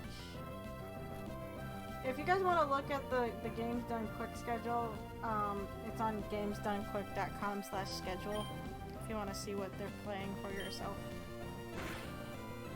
I'm just gonna sound like a giant advertisement for them, I'm sorry. I like Games Done Quick. And I like video games and I like charity. And they have both. One day it'd be nice to do a charity stream. I've considered it, like doing something small for Child's Play or something similar. I just don't know what I would do.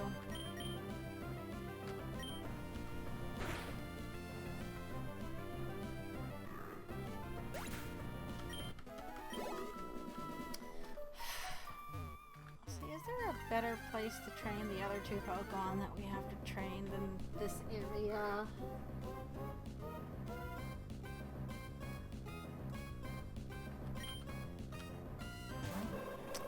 I also just realized I still haven't figured out what the issue is with Deadly Premonition. One solution I might have to see if it'll cut down on how many crashes we get, considering we had an awful lot last week. Again, 1 or 2 is normal, but we had like 4 or 5.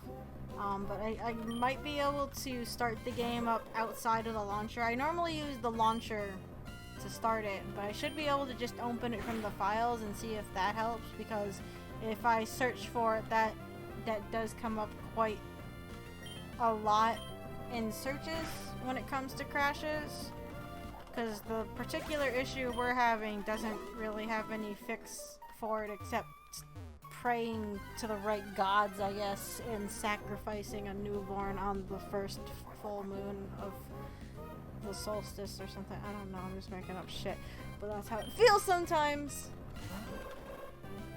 And like I said, we're more or less, for Deadly Premonition, aside from I think the last Sigourney quest, we're more or less just in story mode for Deadly Premonition, because all the other quests that are left to do besides the one Sigourney quest and the replays of the Shadow Worlds are spoilers for endgame. So it's like I'd like to get through that with as little crashes as I can, but it's Deadly Premonition, and that's asking a lot out of it.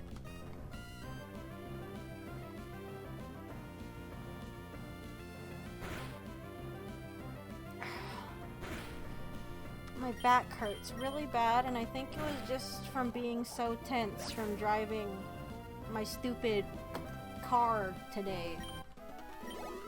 You think I wouldn't feel as bad because the vibrations in the car feel like a kind of like a massage chair, but because you're so self-conscious about how loud your fucking car is when you're driving it, I think that it goes against any kind of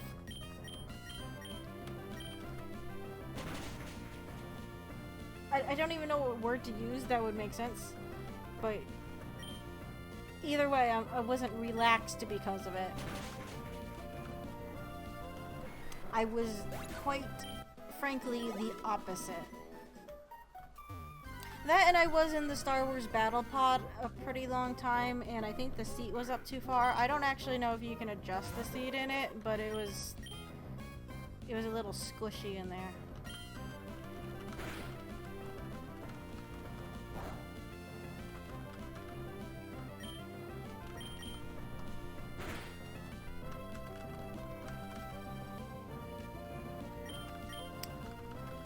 We won't be going past the 11 o'clock mark tonight. I want to kind of try and do longer streams this year, but tonight we're not going to do it because I am just so tired. And I am considering maybe moving the stream time back to 7. Because originally we did start at 7 and I pushed it back to 8 because of scheduling, but I'm not sure yet. Especially considering I did not make a phone call I was supposed to make this afternoon. Shit. I'll do it tomorrow. I might actually have a small teaching job coming up that's going to be, I mean, if I remember the class schedule correctly, I think it'll be on Tuesdays and Thursdays, so it shouldn't interfere with streams. But yeah, I might have a teaching gig coming up that I have to account for in the next couple of weeks.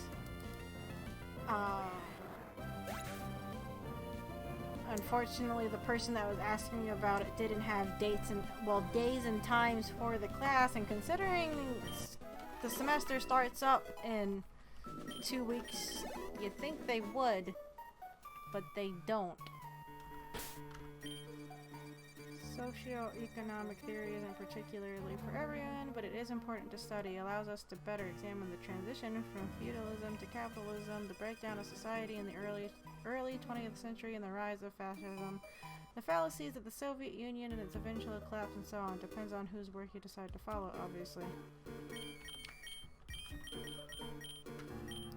I'm sure it is, it's just, I don't know.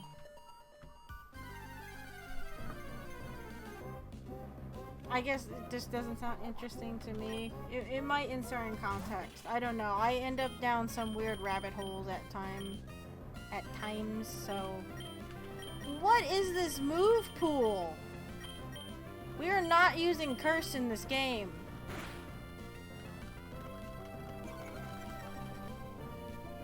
Yeah, it is pretty cool. It's not set in stone yet, this teaching thing, but I guess the instructor of the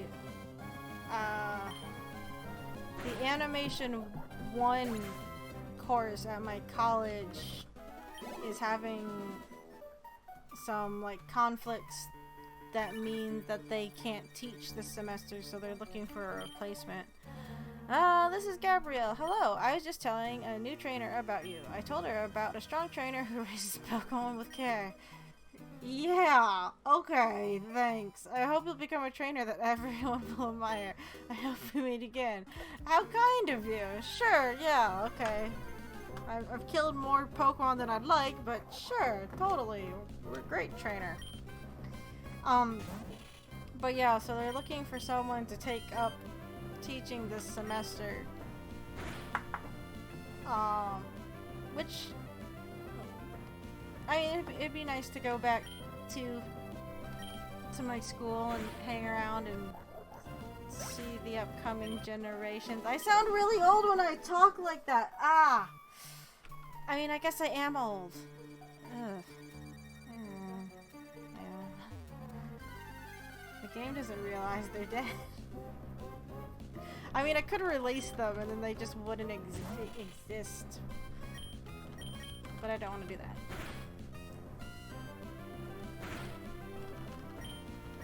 Of course, I'm probably wrong about the days. It's probably not Tuesday and Thursday, and I'm just thinking of my senior year in college, and it's going to be like Monday and Wednesday in the afternoon, and it's just going to be... eh. I mean, I'm sure I could work around it, but... I need to make the phone call to the one person that I was given a phone number for, and hopefully they'll have more information. And hopefully my car's fixed by then, because I'm going to kind of need it.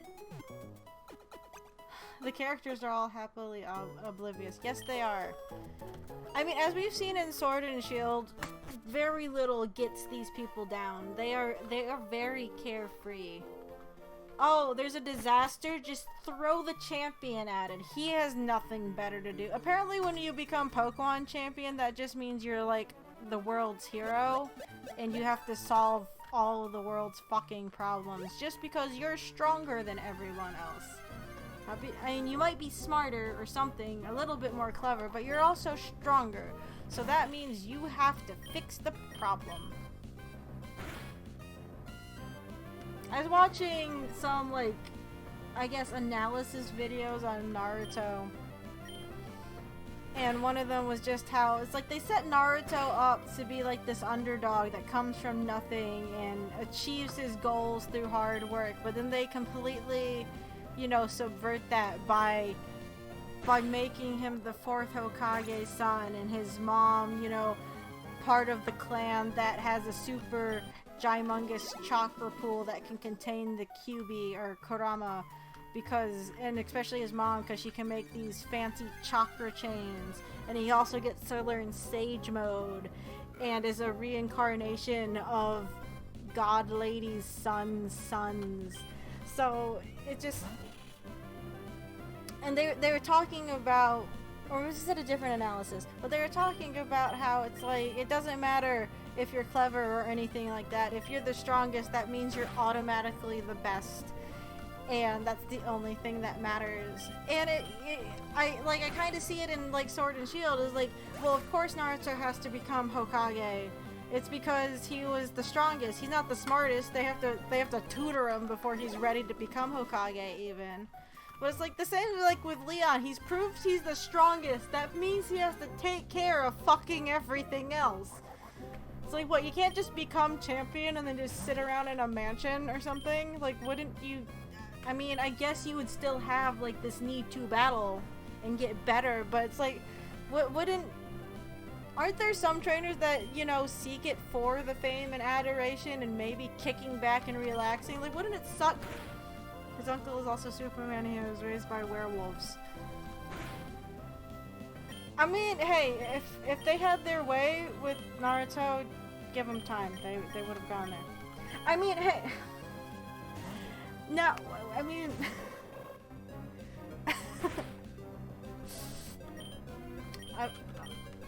his godfather was Jiraiya. That's not too far from Superman, sort of.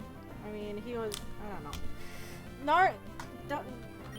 Naruto as a series just... yeah, Naruto as a series. We're not going down that path right now. I do not have the energy to get mad at Naruto today. My collarbone's already hurting. The last thing I need to do is to overexert myself and make it worse. God damn it, my back.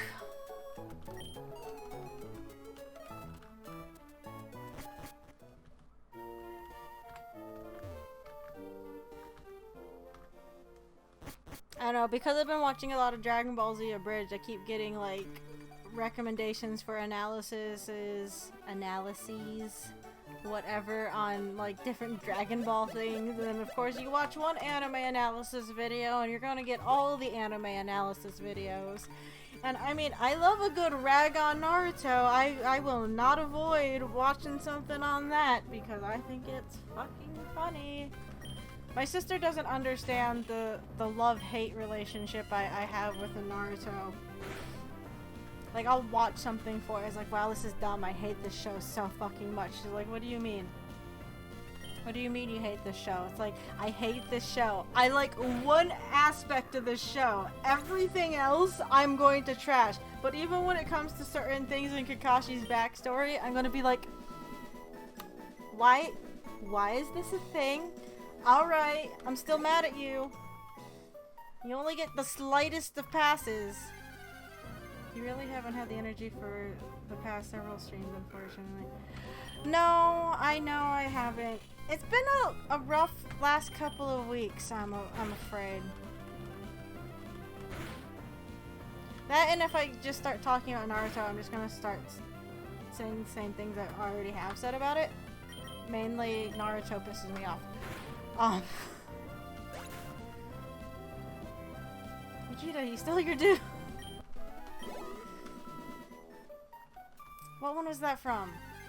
Shit, I just watched that. It was from the Super 17 movie. That's what it was from.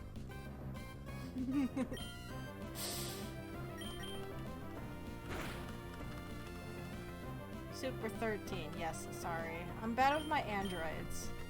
Even though one of my other favorite characters in the show besides Vegeta is Perfect Cell, and he's technically an android. My three favorite characters in Dragon Ball are Vegeta, Piccolo, and Perfect Cell. And yeah, I'm gonna specify in Perfect Cell.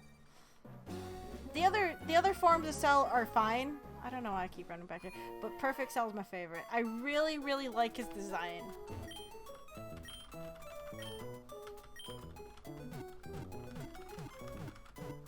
Second form Cell is a bit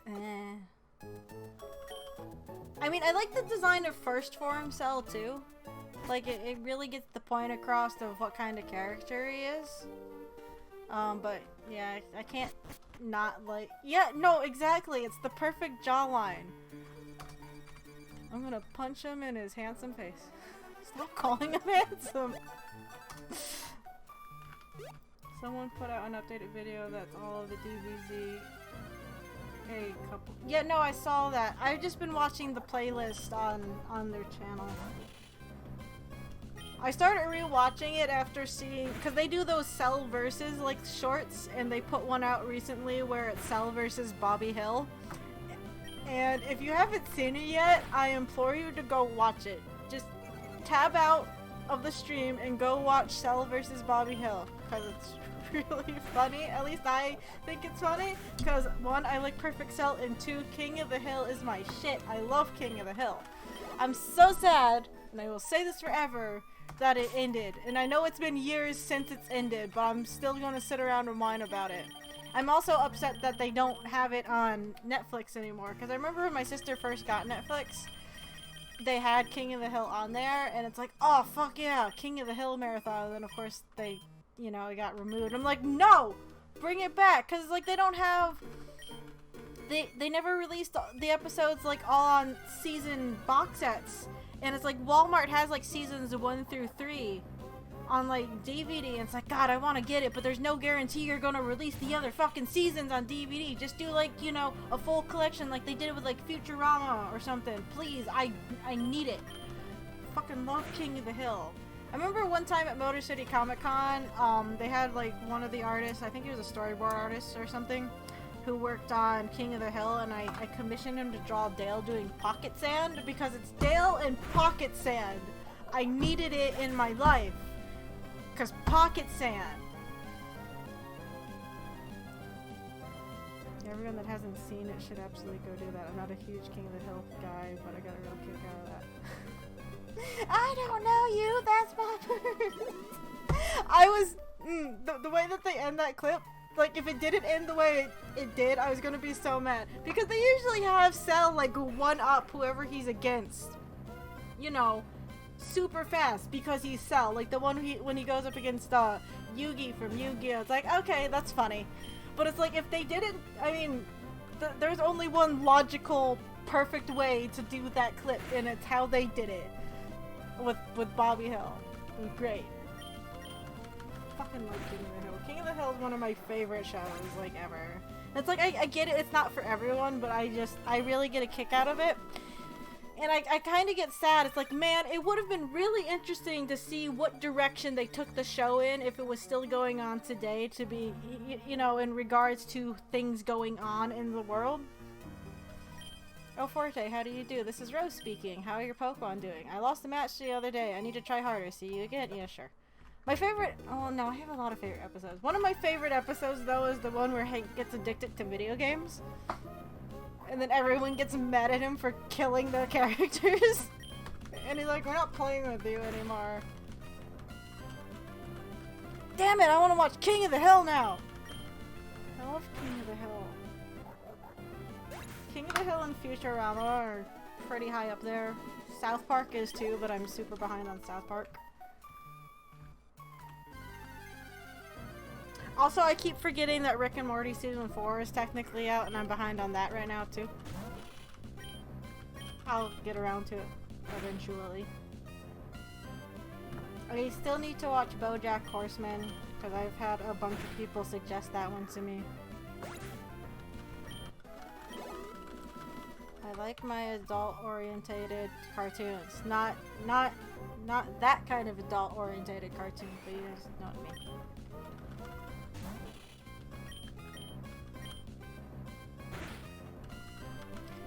Ah, what King of the Hill and Dragon Ball. But yeah, it's like I get King of the Hill isn't for everyone. I just really enjoy it. That and I get like some weird like enjoyment out of it too, because it takes place in Texas, in an area around where my aunt lives down there, and I just kind of what's the word I'm thinking of? What is the word I'm thinking of? My brain's not working right now. Cadillac converter. Catalytic. Why did I say Cadillac? Brain not work. Catalytic converter gone. Kenshiro technically one that sells verses. It was a good callback to the old dub of the North Star from Remix Android 16.2. I think I might have missed a few of the sells verses.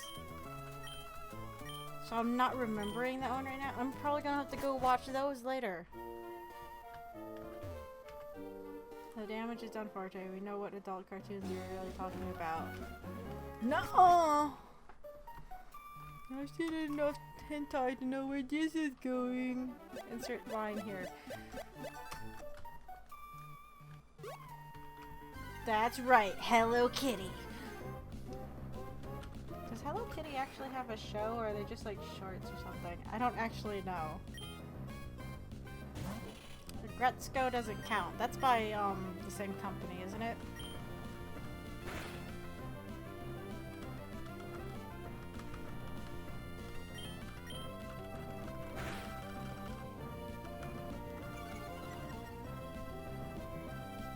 Oh, I saw about King of the Hill, but yeah, just the fact that I can... they're in a general area that I'm kind of familiar with. It's like that loose association is another reason why I think I enjoy it so much. I don't know, I kind of like the dry humor. Hello Kitty has an everything, it's not even funny. You know Hello Kitty isn't actually really a cat? Please say someone knows where I'm going with this.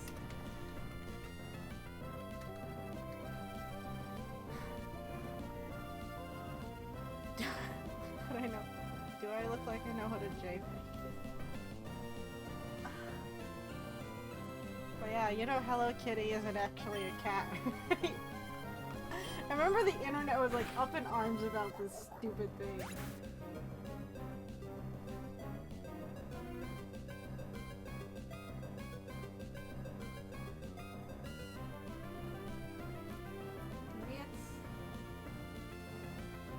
I don't know why I'm looking this up.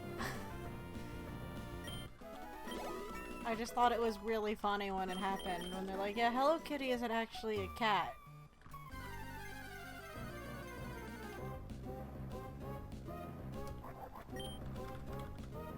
Can I say, the one thing that I really like about Dragon Ball Z Abridged is the voice of Trunks.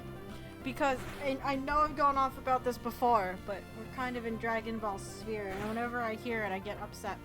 But it's like, I always get mad when I watch or play something with the official, like, dubbed voice of Trunks. And I'm sure, oh, I remember when I talked about this. I was talking about it, like, after I watched the Phoenix Wright anime. Because his English voice actor is the same guy who plays Phoenix Wright in Phoenix Wright. What's his name? I need to look it up or I'll feel bad. God damn it, Dragon Ball Wiki, what the fuck? Where is your...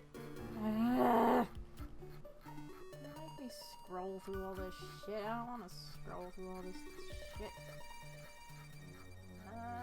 Where'd it go? Either way, I don't like Trunks' like canon English voice. Because it sounds like he's been smoking cigarettes since he was 3. Like, when I started playing, like, Xenoverse forever ago, it's like, that I started playing Xenoverse 2 after I watched, like, Dragon Ball Z Abridged again. I'm like, yay, Dragon Ball, and Trunks came on, I'm like, yay, Trunks, because I actually kind of like Trunks too. And then he opened his mouth, and that voice came out, I'm like, oh, that's right. Dragon Ball Z Abridged isn't actually the official release of Dragon Ball Z.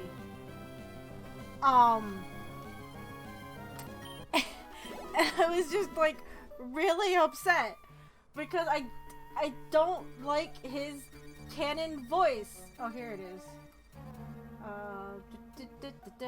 Eric Vale. I'm sure he's a great person in real life, but I don't know why they had. Granted, I don't know what Japanese Trunks sounds like. I could actually. I know my phone's not over here. I was like, I could just pull up Dragon Ball Legends and click on one of his character things, but it's like. I don't know why they gave him that voice where it sounds like he's been chain smoking since he was 3. It's like, why does he sound like this? So it's like I prefer Dragon Ball Z Abridged Trunks so much better, and I don't want to be that way, but I do. Just Dragon Ball Z Abridged Trunks is my favorite Trunks. That sounds weird. Like out of context, if people didn't know who the fuck Trunks was.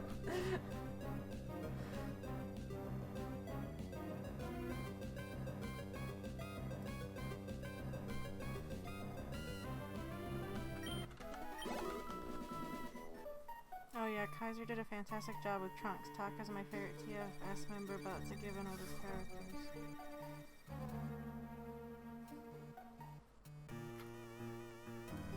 I still feel bad that I never I never got a chance to go talk to them when they were at Youmacon a few times when I was there.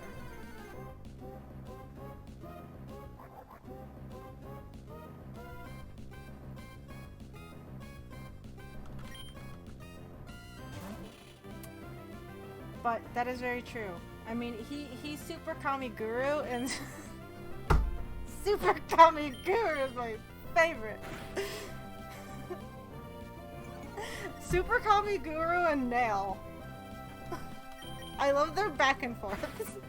Well, I guess it's more Super Kami Guru telling Nail what to do, and Nail just not wanting to deal with the shit anymore, but he has to deal with that shit. I get sad when it's like I get it, he dies. It's like, man, god damn it. Best character.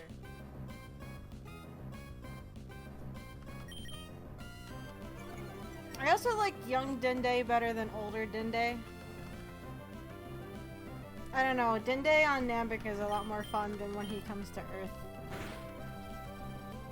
I mean, he's fine. Nail! I saw a bird. It was pretty. Kick its ass. Oh! Do it! I just want to go watch Dragon Ball Z Bridge. Oh fucking god damn it. I don't like this Shuppet's attack pool at all. What does Shuppet learn? Does it get better? I can't use Curse. I'm not using Curse. Unfortunate that Nail left Team Force. No, Nail! He did? No! Because he still did stuff in the series as Piccolo's inner voice. Well, now I'm a little sad.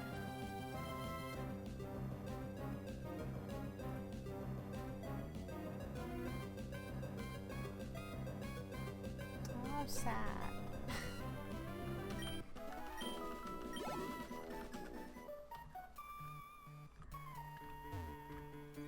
No, I really like Nail though. It was fun.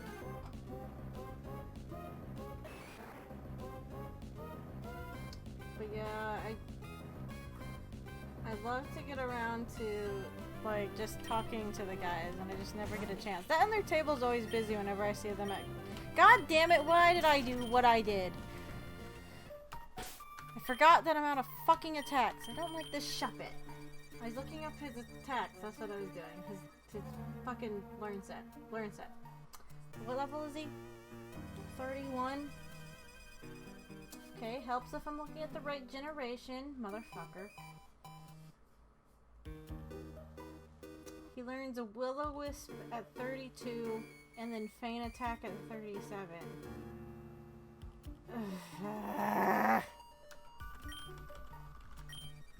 Shuppet's a disappointment. He left after the end of the Cell Saga, actually. It's rather recent. Oh, is it? Why did he leave? Shuppet and Bennett are not what we call good Pokemon. But they got a Mega Evolution! They have to be something! Something in giant quotes.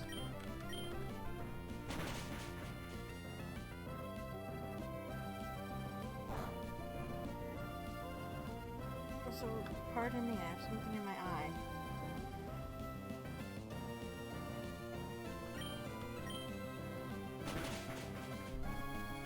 Where's our experience share at, actually? Oh, do I want to... No one has the experience share, do they? I think we were foregoing it just to do single leveling. Nope, no one has it. Nah, fucking god damn it! Okay, we'll give it to you, because your move pool right now is garbage.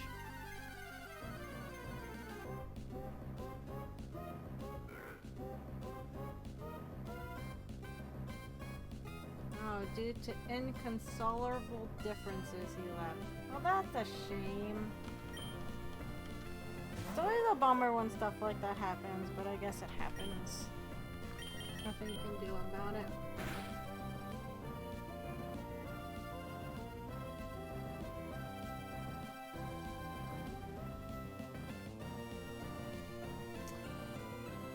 That was from their update video back in January of last year. So hey, how about that Mandalorian show, eh? Ooh, Mandalorian's fun. There are some issues I have with it, especially in like the finale episode. Like some of the humor feels a little forced. But it's like it's easy enough to kind of sit back and enjoy with it being separated, I guess, from the main Star Wars storyline, I guess. Bennett is more interference than an attacker, pretty sure. I learned stuff like spite and grudge, and that one requires training. I made a point to not watch The Mandalorian out of my sheer hatred for Disney. Fair enough.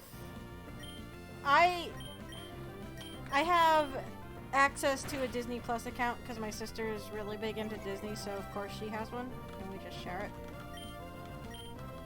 And I wanted to see how they handled, like, a Star Wars TV show, but you can tell that they're trying to do a lot of damage control in it. Like the episode that came out the same week as The Rise of Skywalker,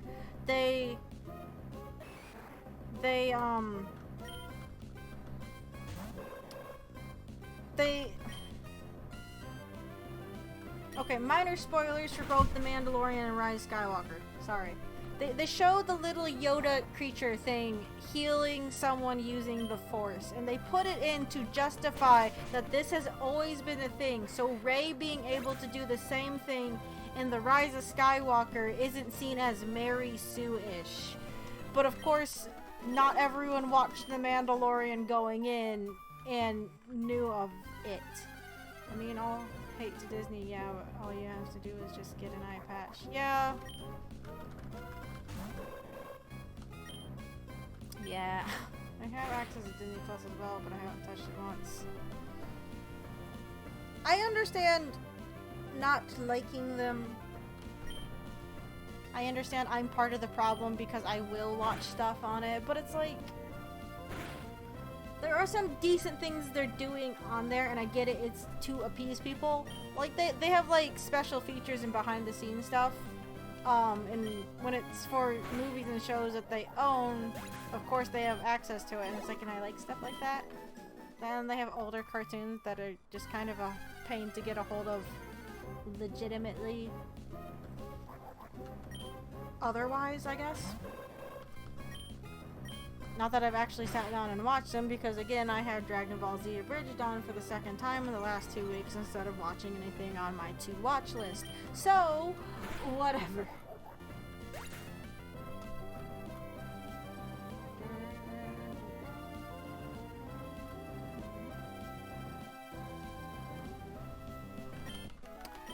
Oh, I don't know how we're gonna get by with Shop It then. I'm kind of worried now. I mean, I've always been worried. Or just use someone else's account. Yeah, apparently account sharing like that really makes the Neo cable channels really mad, so let's piss them off. My sister and I share her Disney Plus and Netflix accounts. But it's like, I don't watch a super lot on them. Sometimes I'll sit there and binge, but it's like, a lot of my time is actually spent on YouTube, and I know there's issues with people watching YouTube right now too, because of the shit with Papa and all that. like you can't win either way. But no, I was fine with The Mandalorian. Again, there were some things that they do in it. It's like, okay. And they make some really out there references that some people are going to, you know, appreciate, and the others are like, why are you bringing that up? And it's like, You can kind of tell, though, that they're using it as a way to band-aid over any of the fallout from Rise of Skywalker. And it's been pretty successful, I think, at appeasing most people. Most of the channels I watch that, like, hate Rise of Skywalker seem pretty okay with Mandalorian, so much so that they have to use clips from it, and I'm tired of hearing it now. I'm tired of hearing, I have spoken and this is the way. And yeah, it was funny to see that in a video once or twice, but now they do it everywhere, and it's like, can we stop now? I'm tired of it. Like, it hasn't even been that long. It's like, I'm already tired of it. It's like, yes, it would have been funny if maybe one person did it, but everyone's doing it. Remember those days when Netflix brought back affordable cable television in a digital format, then everyone else messed it up with their platforms? Pepperidge Farm remembers. Yeah, it's a mess, because it's like, Netflix did it, it's like, oh, this is nice, and then everyone's like, oh, I want that too, and then you have all these different subscriptions. It's like, you might as well just be paying for channels on cable, because that's all you're doing, really. And then they have, like, you know, other programs where you can consolidate all those into one area, so you're not just constantly switching between apps. I'm like, oh, look, it's cable again. Alrighty. It's just kind of annoying. I think that's one reason why I watch mainly YouTube, and why I'm fine with just sharing the account with my sister. It's like, I have a Funimation account, but it's like, I'm thinking about ending my subscription right now because I haven't watched anything on it in the last couple of months. Like, why am I paying for this thing that I'm not using?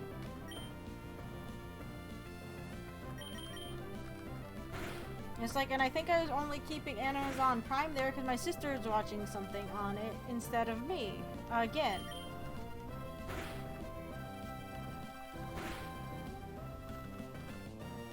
I don't know, it gets to be a mess.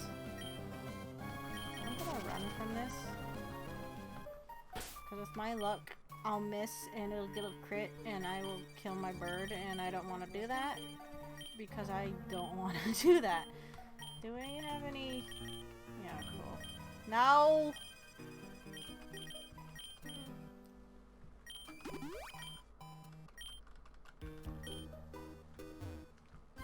I mean, I know I'm one of those people that don't like the fact that Disney just owns everything, and that just makes it a pain to do anything without their interference. And I understand why some people don't like the direction they're taking some of their shows in, or just IPs in. It's like, and I totally get that. Then I also just don't. So, not that YouTube is much better with how hard Google has been typing the script. No, like, then it's hard to find like a decent alternative, unfortunately, and it's obnoxious. I guess one thing I don't like about Disney just in general is, this is when you go to the parks. It's like, I've been down to the parks more times than I thought I ever would be, because my sister did their college internship program twice.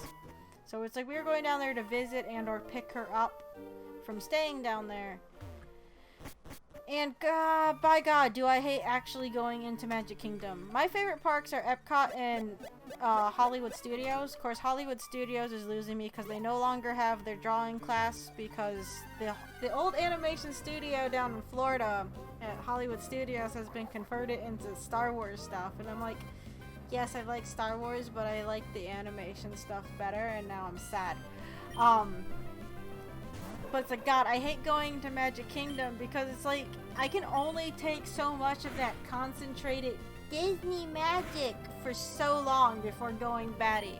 That, and when you stay down there and you stay at the resorts and you ride the buses, they play the same like 4 or 5 pop versions of like songs from the movies, and they're never as good as the versions in the movies, and I always hate the pop versions, and you get so tired of them, and the people who drive those buses and have to listen to it all goddamn day, Good for them.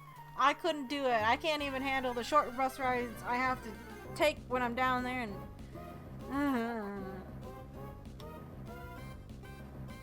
I guess what I'm getting at is some of the Disney magic of going down to Disney World is not there anymore. I don't understand how some people constantly find enjoyment at it. I mean, good for them. More power to them. But like, people who have like, I don't know, like season or yearly passes or whatever and go like every day or whatever. It's just, I don't know, thinking about it. Not my thing. Not my thing.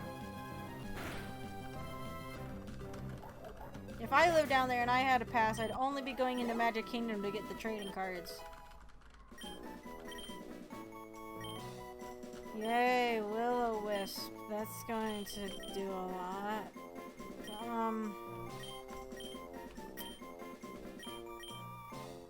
We're gonna get rid of Curse, because I'm not using Curse. Because I'm not using Curse. That's probably a bad idea, but I don't know. I was getting so mad in Sword and Shield. I'd find a ghost Pokemon that I want to catch in there, and I would whittle them down and, you know, have a couple chances to catch them, and then they would use Curse and kill themselves. And it's like, could you not do that? Like, every single time. Like, I haven't caught the Dusknoir in the wild area in Sword yet, because every time I go up against it, it's like, I'm gonna curse myself to death. Fuck you. And I'm like, why? Why do you do this? Like, the AI is stupid. It's like, okay, fine. Not really, but fine. Sure. Stupid fucking Dusknoir. Oh, its next attack isn't until 37. And then Shadow Ball at 44. Shadow Ball, not bad. YouTube alternatives do exist, but there are caveats. The proprietary competitors could just as easily go down the same path Google has taken, but the major free open source alternative I know, PeerTube, is federated. Everyone can host their own instance, and viewers pool bandwidth for everyone, if I recall.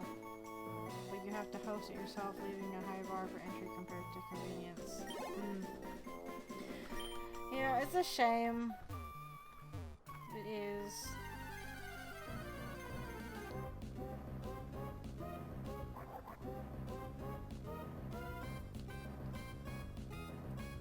And it's unfortunate that, like, all these companies are, like, going down this path. It's like, it's all about getting them. It's like, and I get it, they're corporations, but god damn, you see just how heartless they are at times. It's like with, all the shit game companies have been pulling with all the monetization and all that shit.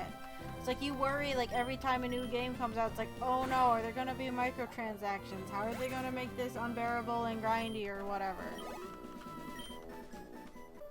Or just, like, having the paid subscription thing. It's like with Nintendo games, like, oh, what's that? You're in post-game Pokemon Sword and Shield and you want to do a raid battle? Well, I hope you're paying for Nintendo Switch Online, because guess what? You can't do those with the NPCs because they suck beans. Have fun. I mean, I guess their subscription service isn't all that expensive anyway, but still, it's like maybe someone doesn't want to do that. It's like they just wanted to play Pokemon, but they can't do one of the major draws in the new Pokemon games because of that online requirement. Which is kind of annoying.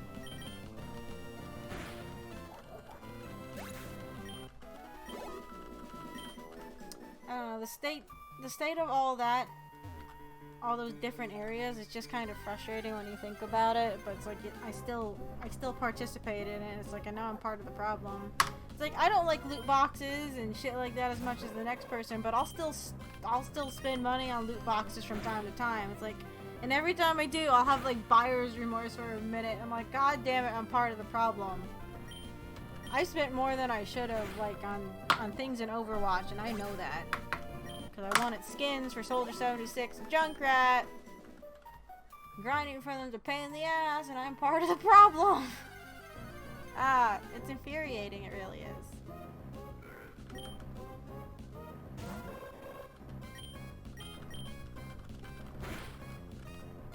It's only 20 after 10? Why does it feel so much later than what it is? My concept of time right now is so skewed. But again, I am running on like 5 hours sleep. So that's on me. I can't be mad. too much. I can be a little bit mad.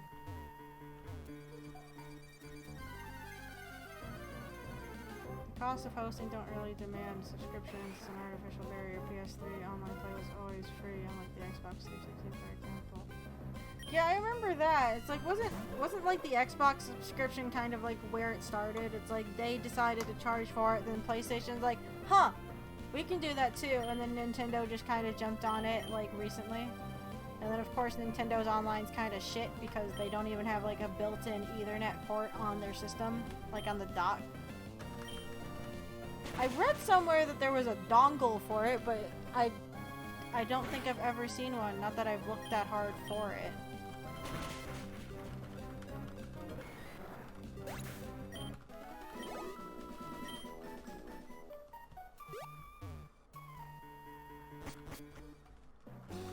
I don't know, it just is it is an annoying state that we're in with a lot of things, unfortunately.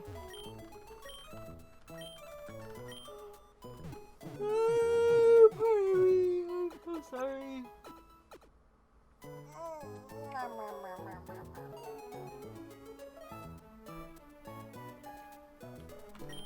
Oh, my Oogie pillow.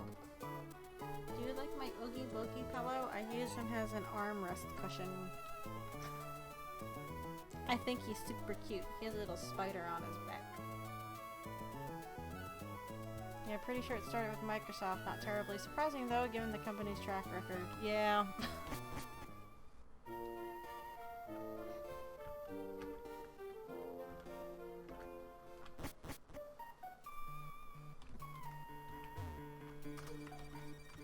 It's unfortunate too, though. It's like it's really easy to give pass to certain. Well, I guess for me, it's like I'll give pass to certain companies that at least, god damn it, do it discreetly.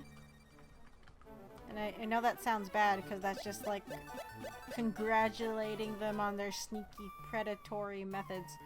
But it's like back when I was ranting about that Harry Potter game that came out, that was like Pokemon Go. So bad.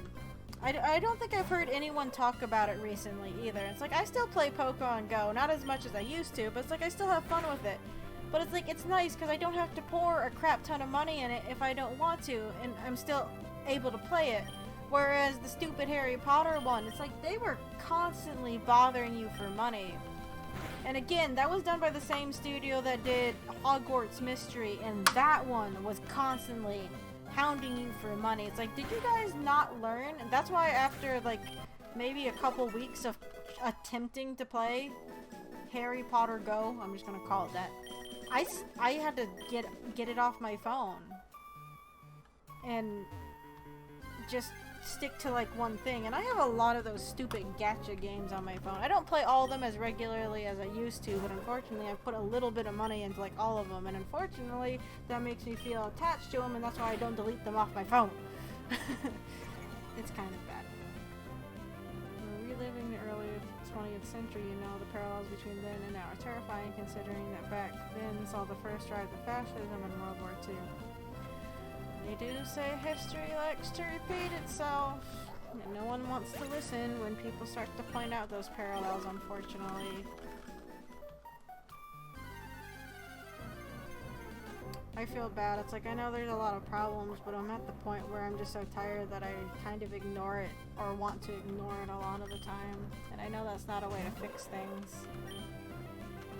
But this is getting into kind of dour topic territory. Let's talk about something else. I don't know what.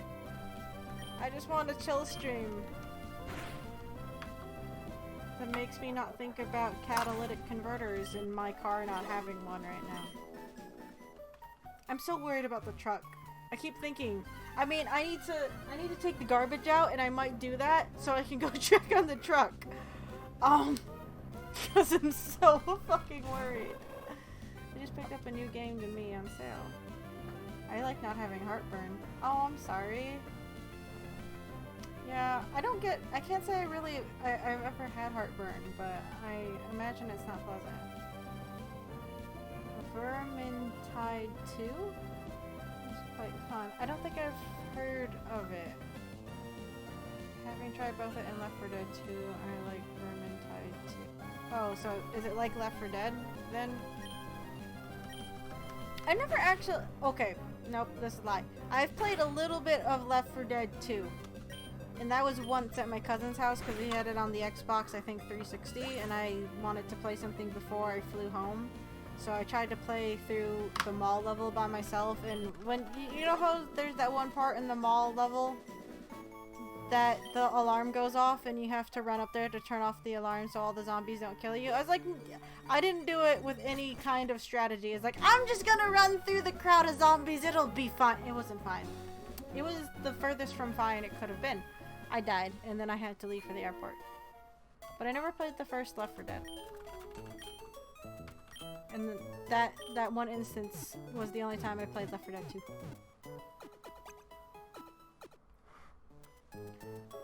This is your opportunity to do art fueled by your anger or the fact. I mean, I could, but there are other things that I want to work on. The little animation that I have tied to the subscription notification right now, I actually want to do a background up for and actually post it somewhere. So it's like, that's on my mind. I do have work I gotta finish. Still, it's like... The thing with, like, suggesting things for me to draw is like, yeah, it'd be fun to do it, but it's like my backlog of things I need or want to do is just so big. I think that's actually kind of like a...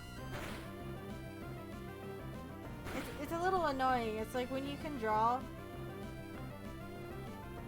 It's okay, certain people, they'll still get fan art and stuff for their things, and that's nice and all. But it's like, at the same time, it's like... At least with me, I feel like I'm not going to get... I don't get a lot of it because I am capable of just drawing the things myself, so I guess people just assume that they don't need to do it for me, I can just do it for myself, but then that just makes a list that's like super big, and then nothing gets done, and it's a little sad. I don't know. I'm one of those people that do enjoy and appreciate getting fan art, not that it happens all that often. Like, it's nice being given ideas and stuff like that, but it's hard to take the time to do just silly ideas and requests, at times.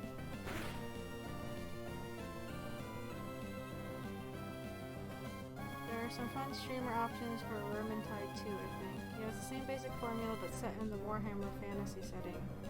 Play against your Twitch chat, let them vote for your blue energy. I'm always the only one who votes for healing potions. Draw a circle. Okay. This is... Oh my god. This is the best you get. For a 1 second circle. I also got their billions and a few other things I had on my wish list for a while. Yay, holidays. I realized that I completely missed the Steam winter sale, but I guess I don't really need to be spending more money on games I don't have time to play. Though a lot of games on my wish list were at a decent price, like ones I've been really waiting for, and I just didn't jump at them. But again, my backlog is stupid, and I maybe need to stop buying games, which feels weird to say. I could look into it, though. Vermintide 2. Unfortunately, though, it's like this is gonna sound bad, and I shouldn't be talking about this because it's a new decade, so I shouldn't be harping on about shit. But it's like, because you said it was based in the Warhammer universe, that kind of turns me away from it just due to negative connections with Warhammer. And they're not even that big of connections, but I'm a very bitter person. It's a new year, I'm not allowed to be bitter. Catalytic converter. Mine was stolen. Already bitter. Failed already. This is why I don't do resolutions. If I promise not to be bitter, failed already. Because I'm so mad about my catalytic converter. I don't even know what the thing looks like. I've looked it up, but I haven't looked at the pictures to care. Or memorize what it looks like. It's an okay circle. It gets a little bit wobbly at a point. And I do that with a pen. If If it was a pencil, maybe it would have been better. I don't know. I could have erased it.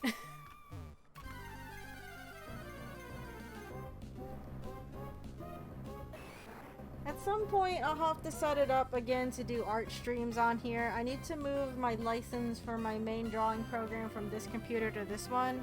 That, and I could maybe do Clip Studio Paint animation streams or something. But it's finding the time for it, and I need to set up a overlay for that.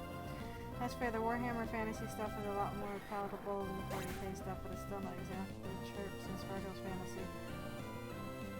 See, that's how little I know of Warhammer, though, to know, because I didn't know fantasy is different from 40k. 40k is the one that I've heard the most of. My ex used to play it, and he used to show me his figures. Now every time I see a Warhammer in a fantasy workshop, what are their stores called again? Whenever there's one, I only know of one location here in the States, and it's all the way over in Illinois. But whenever I see it, I just get mad. I'm like, oh, Games Workshop, that's what it is. But it's like they actually have a store out in Orland Park in Illinois. You only ever see like Warhammer stuff as like little, you know, stuff in actual game stores. But whenever I see stuff for Games Workshop, I'm like, meh. Again, I need to let it go. Throw it back into the last decade. Could try speed drawing streams, make a list of ideas / suggestions and go through them in a limited amount of time. Oh yeah, the people who really get into the miniature stuff really get into it. Yeah.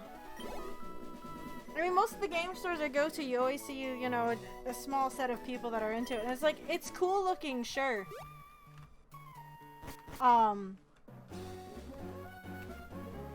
But I guess it's just also not my thing. They do have to justify themselves how much money they drop on this, so yeah. I'd imagine so, but I mean, I guess the same thing can be said for like a lot of stuff. It's like, how much money do you spend on like dice and like rule books for like D&D, or how much have I spent considering how little I play? I mean, that one's a little bit, that has a bit more wiggle room, because you can find like more free resources online and stuff like that, but it's like, it's really easy to fall into that hole of just buying and spending more stuff on a thing than maybe you should. I could try a speed drawing stream. That might be fun. Looks back at the shelf pack full of D&D and Starfighter books. I ain't teach their own. That's why it's like I don't like to judge people too much. I remember one time when I was down in Texas, my cousin and I were driving home from the convention that I was working at, because I do like 2 conventions down in Texas a year. Or usually 1 or 2.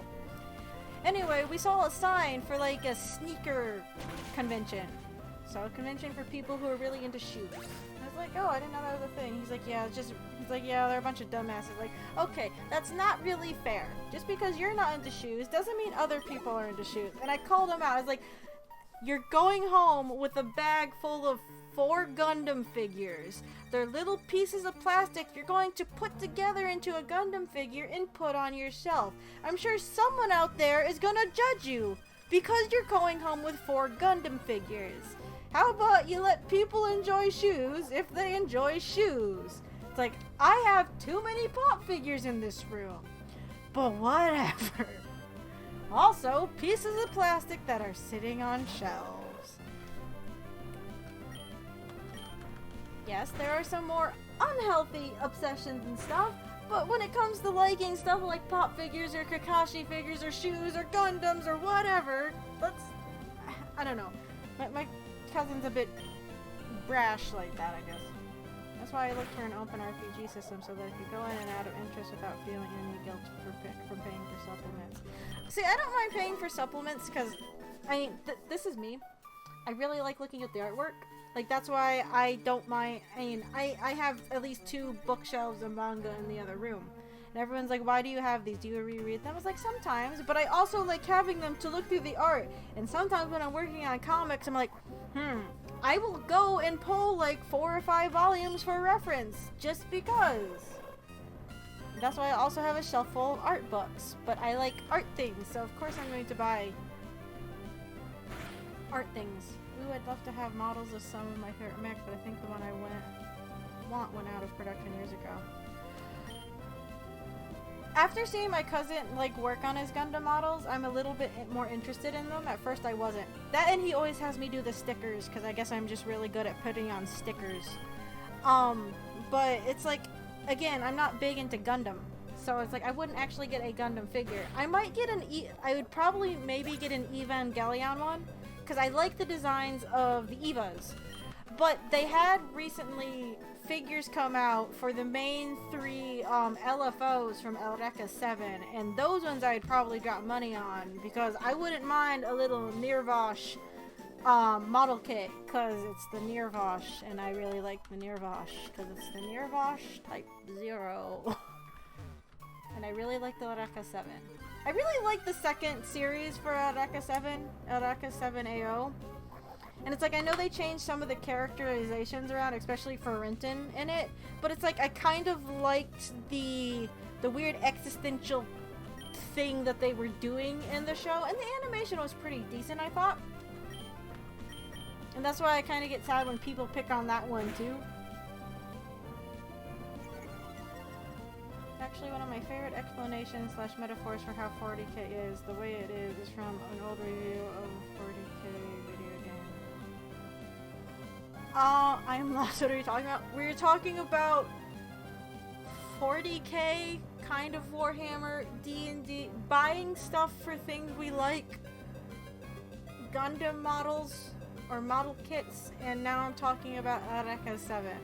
I'd like to get a shiny or God Gundam model just for the sake of G Gundam. I never watched Zoids too much. I only saw it a bit when I was on Cartoon Network, but I like the look of Zoid model kits too, but some of those can get pretty pricey.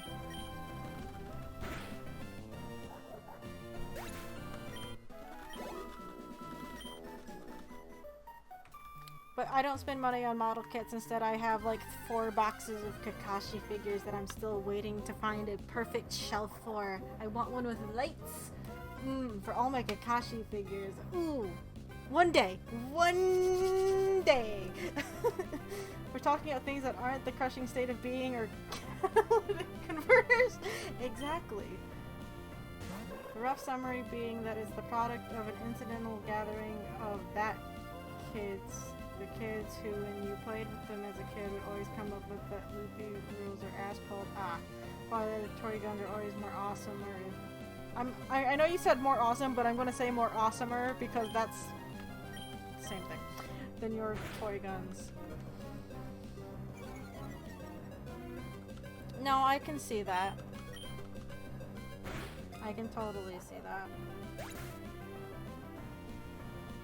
I mean, it's good to have hobbies. I'm not gonna trample on it, but it's just because my ex was into it. It's because that means I can't. Again, that's why I'm never playing TF2.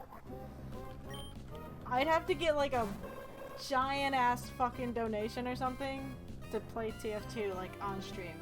It's not gonna happen. I'm sorry to anyone who wants to see TF2. No, I can't. I cannot not. Oh yeah, I'd like to see a Liger Zero or Shadow Fox. Always a new Century Zero fan with the various sorts.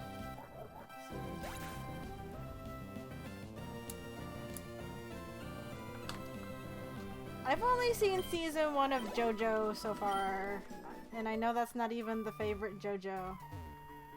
I'm a Necron fan when it comes to 40K. A friend got me into the Dawn of War games years ago. I'm not familiar with 40K, unfortunately. I mean, I think they look cool, and I appreciate the craftsmanship that's put into painting them, but it's not for me!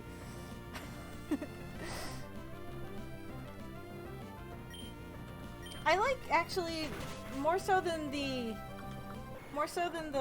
like actual figures. I think some of my favorite aspects of, I guess, like the Warhammer thing is watching people make, even for like D&D, it's when people make like environments and like, you know, top-down like dungeon map thingies. It's like, oh, those are really cool. It's like, I wish I had the time and room and space to do something like that, because I think it's neat. I like the concept of like miniatures in general. I mean, that it's tiny little things and that's cute. Like, I liked the craftsmanship of all of it. Like, that stuff is very interesting to me. I've never tried it myself. Maybe one day. Orcs are great. Tyrannids are locusts. Humans are fascists. Eldar are pricks. Everyone hates each other. Oh, okay. Everyone hates each other is the most relatable on that. That makes sense. Well, I haven't seen or read much JoJo beyond the memes. Yeah, I've only seen season 1, and I've seen episodes here and there of like the later 2 seasons when I caught it on Toonami. I just haven't again sat down and watched them. I'm so behind on everything. There's not enough time. There's never enough time. And that's why we're sitting here grinding on Pokemon. Yay! Yeah.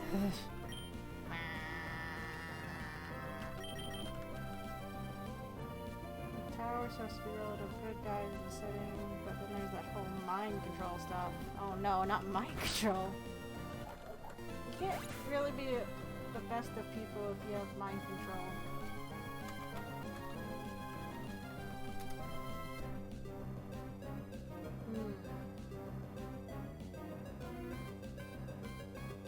Sorry, I'm looking at Vermintide now, just because. But yeah, we do need to find a good group game for a decent length celebratory affiliate stream. Also, I looked, and apparently, like on my phone, I was looking through like notifications on Twitch.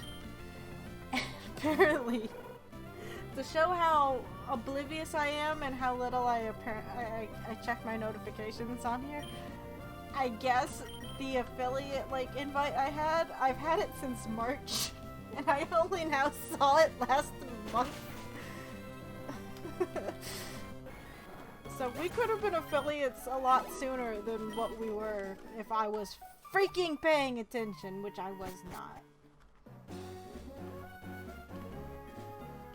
I've seen parts 1 through 4 of JoJo more or less, and part 2 is my favorite. Joseph is my favorite JoJo, and I hate what they did to him later parts. I unfortunately have not gotten that far. Joseph's the grandpa too, right? The one that everyone loves. It's a neat setting to play around in a bit, and that aesthetic go, and when people start to get a bit too into it. I like the Forgotten Realms D&D setting, just a classic medieval fantasy. It's a great intro setting for RPGs.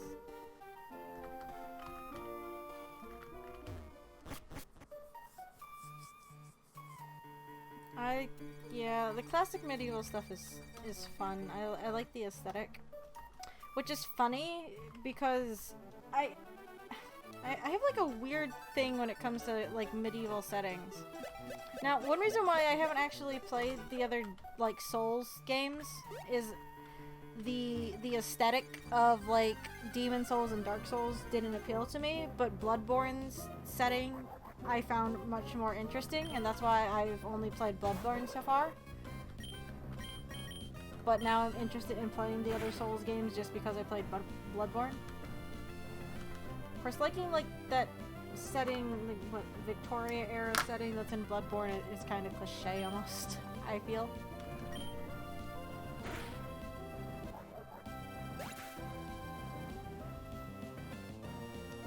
I like what I've seen of JoJo, the one season. I mean, and again, I've seen a handful of episodes here and there. It's one of those kind of like, they like to go from like 0 to like 50 in like 2 minutes, and you're like, what the fuck just happened? Joseph is the grandfather of Jotaro, yes, who seems to be the typical favorite of a lot of people I've seen. I don't like them personally. Joseph, although Jotaro, is he the one in the black Japanese school outfit with the weird hat?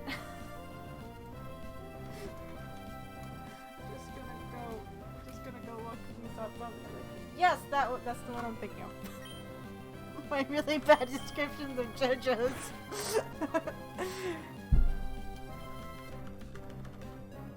I've seen a few episodes of the second part. Yeah, I've only seen the episodes that they had on Netflix.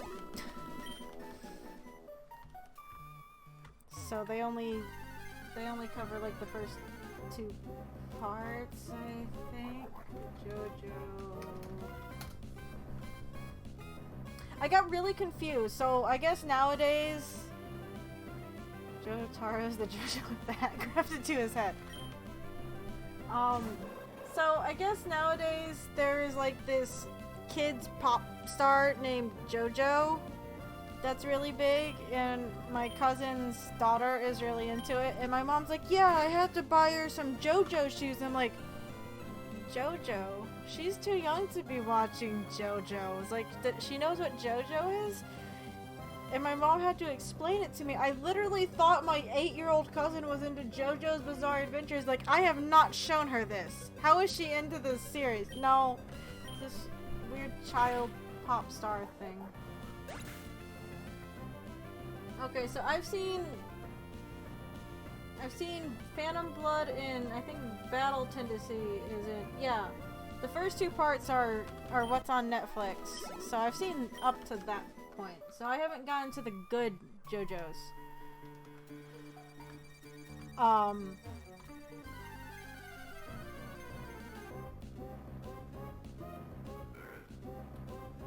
So I guess up until this point, considering I've only seen the 2 parts, I really like Joseph, so I guess I'm with Joseph.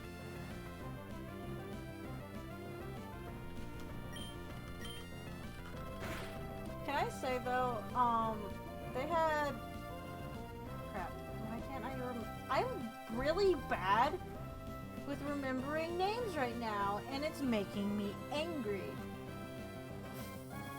Fucking catalytic converter has filtered out my ability to think.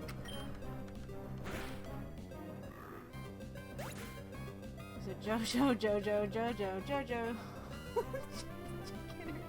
I am enamored with the ideas of the Pillarmen. My little brother describes the Pillarmen as gay Aztec speedo cuts. He's not wrong.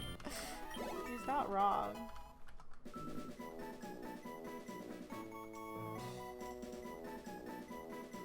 I think one of my favorite things about JoJo is just Oreo Speedwagon's name. That's it, full stop. I have nothing else to add to that.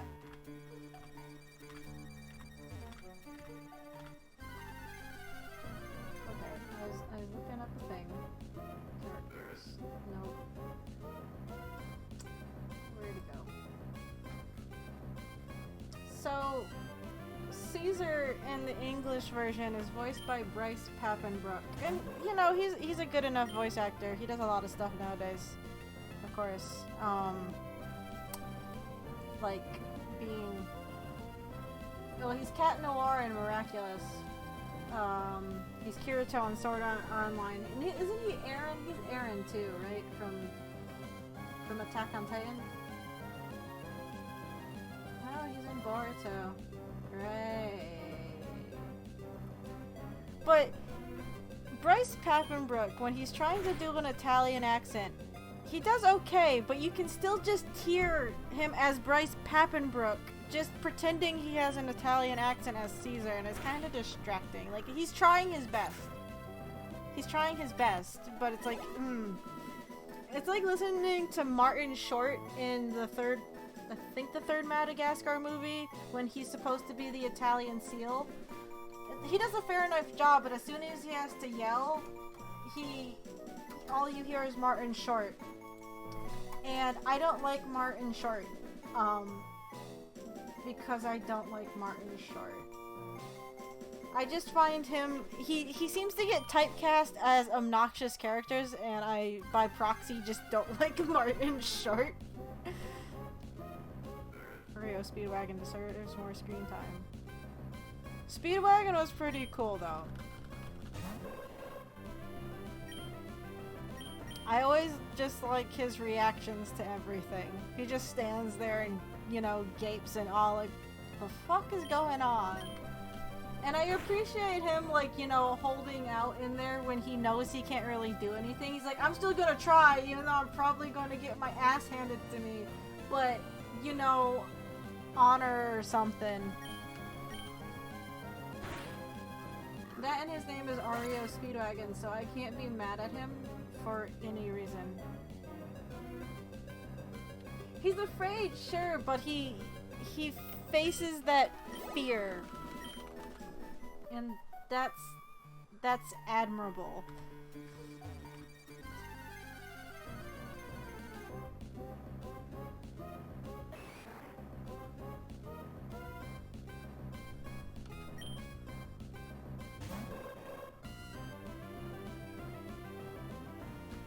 Like I can appreciate what he does. You know what my favorite thing is, by the way? Is it not getting your catalytic converter stolen? That's my favorite thing. I'm sorry. I'm so mad. My converter. Dio's Japanese VA is also Excalibur and Soul Eater. Oh my god, really? Fool!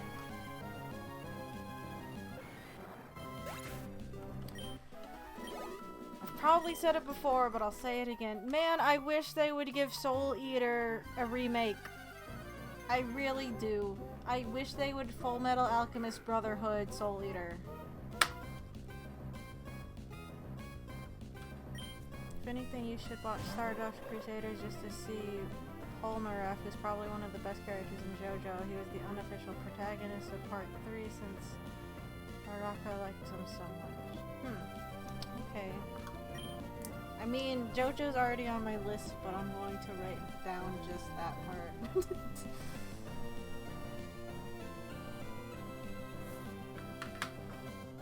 See, look, this is my note corner for this stream. Do you like it? It has the circle in my chicken scratch tiny handwriting because I write really tiny.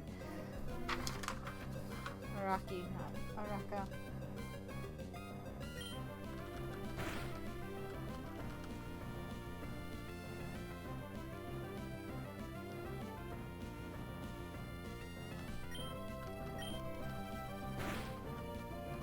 But yeah, I really wish they would give... I know I've said this before, but I just want Soul Eater to get the anime it deserves. And again, the first anime wasn't bad, at least the first half of it wasn't, but I always feel bad when people's like, oh, I haven't seen that. It's like, watch the anime, sure, but read the manga and only watch the anime up to episode 25. I wouldn't watch it past that because it just kind of goes downhill, in my opinion.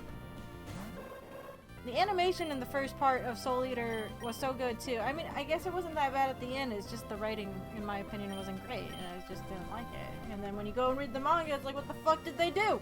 How did they do this? If your enemies are with the Joestars, there's a good chance you will die. If your allies with the Joestars, there's a good chance that you will also die.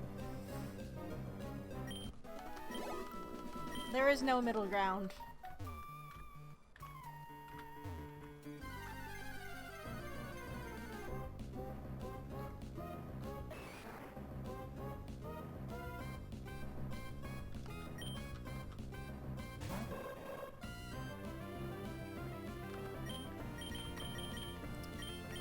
I have to say though, of what I've seen of JoJo, which is just the first two parts, so it's not a lot, my favorite thing is still the opening for part 1. With the 3D animations, like, because it shows basically the whole story of that part, but it's like if you don't know what's happening, it's you know, just a lot of posing, which is just JoJo. And it's like, I get sad because like they don't do anything as interesting in like the second part's opening, in my opinion, because they do mainly silhouettes for it, and it's like, damn, like one of my favorite parts of the opening, because especially with how it's animated, it has so much force behind it, is just when Dio is walking, you know, up the wall, and it's not that he's sticking to the wall, it's just that he's punching his feet through the wall to walk up it. Like, I love that part in that opening, but that whole opening is great. Shihirio's Japanese VA also voiced Bobo Bobo in Bobo Bobo Bobo Bobo Bobo. It was voiced by Richard Epcar in the English dub, and Epcar also played Old Joseph in the English dub of Stardust Crusaders. It all came full circle. Yeah, they do that through the entire series, I think. Oh. On New Year's Eve, we finally went and did our large laundry blanket stuff, and we have to go through a proper laundromat for the big machine. The first one actually got to enjoy the first linens with our cat. Of course. Sonochi no sadame. I don't know what that means. What did you just have me say?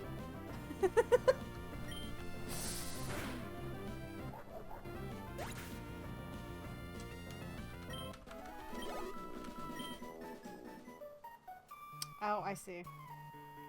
No, the first opening is really like my favorite. I remember when I first watched it, I just kept like reversing, like going back to the beginning. It's like I just need to see this. Sometimes I'll see something and the animation or the style of it will just capture my eye, and I'll just rewatch it so many times, and it's like I need to stop, but I can't. That's kind of how I was when I saw the Sonic Mania animations. I actually downloaded one of them because I just needed to like frame by frame. There's just times where I just need to frame by frame something and take in every single frame of it. It makes me happy. One of my favorite things to frame by frame, no, this is random, is in Spirited Away when Chihiro and her family are in the spirit area, and her dad is, you know, acting like a dog and sniffing out the food with his nose, and he runs towards the camera, and it's only in there for like a frame, but when he gets really close to the camera, like they have so much detail in that one frame, which is basically of his crotch because he's running towards the camera, right? But they actually like draw the zipper, like they show like the, you know, the little flap that covers the zipper like raise up while he's running, and you see the zipper for like one frame, and I always thought that was like the neatest like little details. Like it's the dumbest little detail, but I remember as a kid like framing through it because I saw like movies like, do they show the zipper? I don't know why I was like so into it.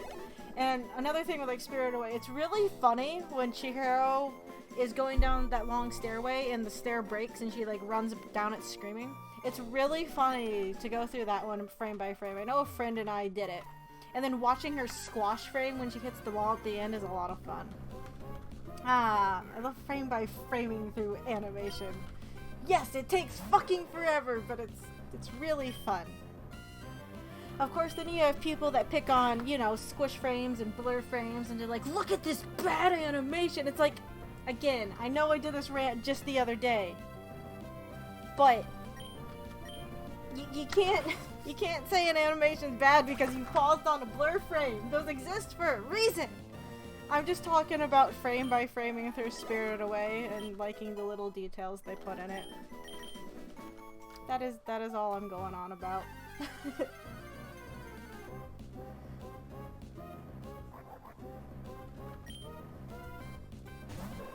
Yeah, now I just want to watch that one JoJo opening. Just the opening. No, the blur frames are funny, and it's like, I get why they're funny, but it's like people are like, oh, look at how, like, they do it a lot with like later Naruto episodes. They're like, look at how bad this thing in Naruto looks. Like, there's a reason, honeys. There is a reason. It's to help with motion. Please stop. But no, everyone's going to keep doing it and making me mad. It's like, and I won't deny they're funny. They're fun to draw. But at the same time, you can't judge an animation just based off, you know, the one frame. Because guess what? It's part of a greater whole. Bad animation when it's just drawn stiff and unanimated. Exactly. Like Johnny Test. I don't like Johnny Test. I hate the style of Johnny Test. Whenever I see it, I'm like, get that out of my face. Get that cookie cutter bullshit out of my face. Oh, it looks so bad. Blur frames are anything but unanimated. Yeah, exactly.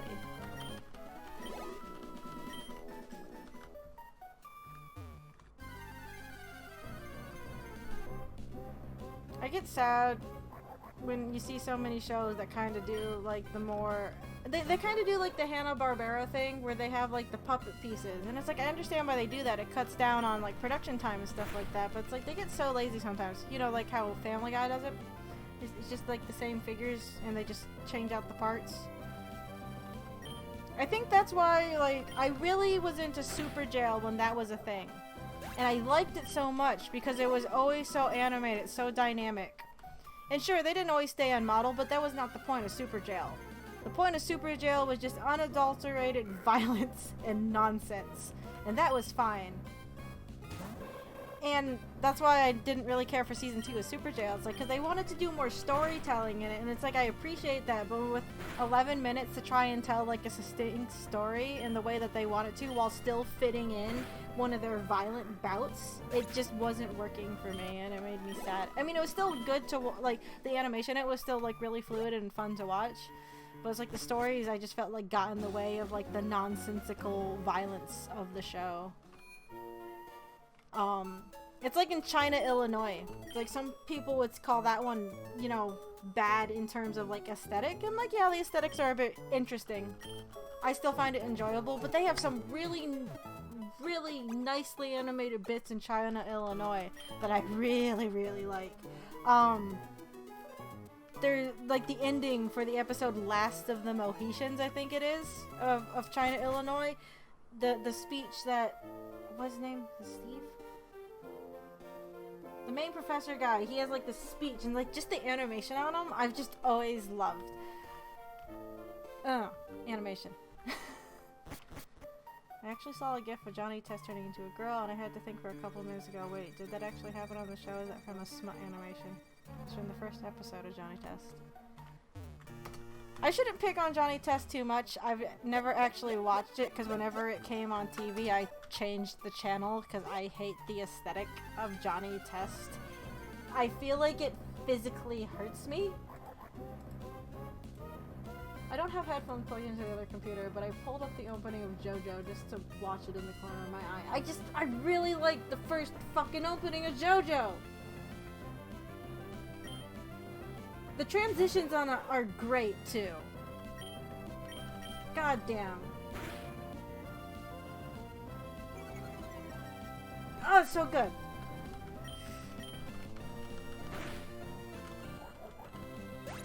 It's so tasty. I'm paying attention to the game, I am.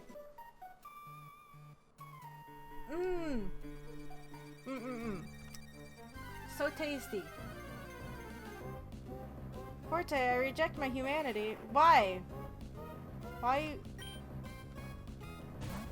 Are you making a JoJo reference that I'm not picking up because I'm not as versed in JoJo as I should be and I'm just drooling over an opening instead of watching JoJo? So good! So good! Johnny Test isn't good. It went through some really rough patches with lower quality during production. Yeah, I could never get into it. See, like, if I had a choice between watching... These are literally... I'm sorry! I've watched through the first part at least twice, because I watched it by myself, and then I made my cousin watch it, and he told me that I was into some weird shit. It's like, oh, shut up. Says the guy that has mainly harem anime on his shelf. Hello, Forte. It's Amy. I challenged someone else after we battled. I came close, but I ended up losing. Oh, well. But it's like, if I was told to choose between watching Johnny Test and, let's say, Teen Titans Go, I would sit down and watch Teen Titans Go until my eyes started to bleed. Because at least I like the animation and the style of Teen Titans Go. Yeah, the stories leave a little to be desired, but it's at least aesthetically pleasing to me. Also bringing back up Team 4 Stars. Did you see the JoJo Part 1? No, I did not. Oh shit, my fucking YouTube app paused and I didn't bring the PS4 controller over here to start it, whatever. Oh shit, I said I was gonna stop at 11. What time is it? It's 11:04. I can't tell time. It's because my catalytic converter was stolen. that means I can't tell time. I'm sorry though that I don't know the JoJo references as well as I should. I will try and do better. But after this I'm gonna go heal and save.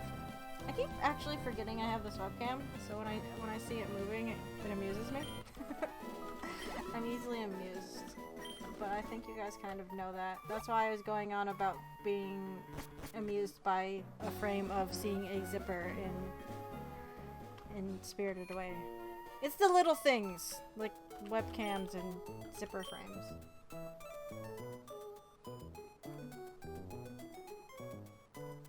Go watch JoJo after this. Will that make you all happy? No, I'm kidding. I do want to watch JoJo. I like JoJo. I like what I've seen of it, okay? It's just I'm not good with the memes. Anywho, I know things have gotten very random here at the end, but you know, it helps me feel better. Yep, I'm still bitter about my catalytic converter, but I don't feel as bad. So that's a plus. Anywho, I'm gonna go call it for the night. I need to try and get a little bit of work done before I go to bed. My sleep schedule's actually kind of been normalized lately, though I might have messed it up last night. But, you know, it's not as bad as it's been.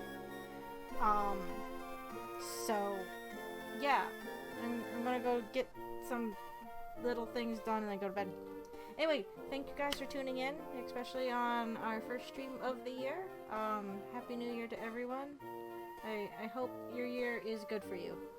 And I hope you have a good night, and I'll see you guys on Friday for more Deadly Premonition. Again, we're more or less going full tilt on the story, except for that one stupid Sigourney mission. And hopefully I can get it fixed to where we're not crashing as often as we were last week. It's Deadly Premonition, I don't know what to say. I think that's it. So, until then, take care guys, and I will talk to you later, alright? Bye!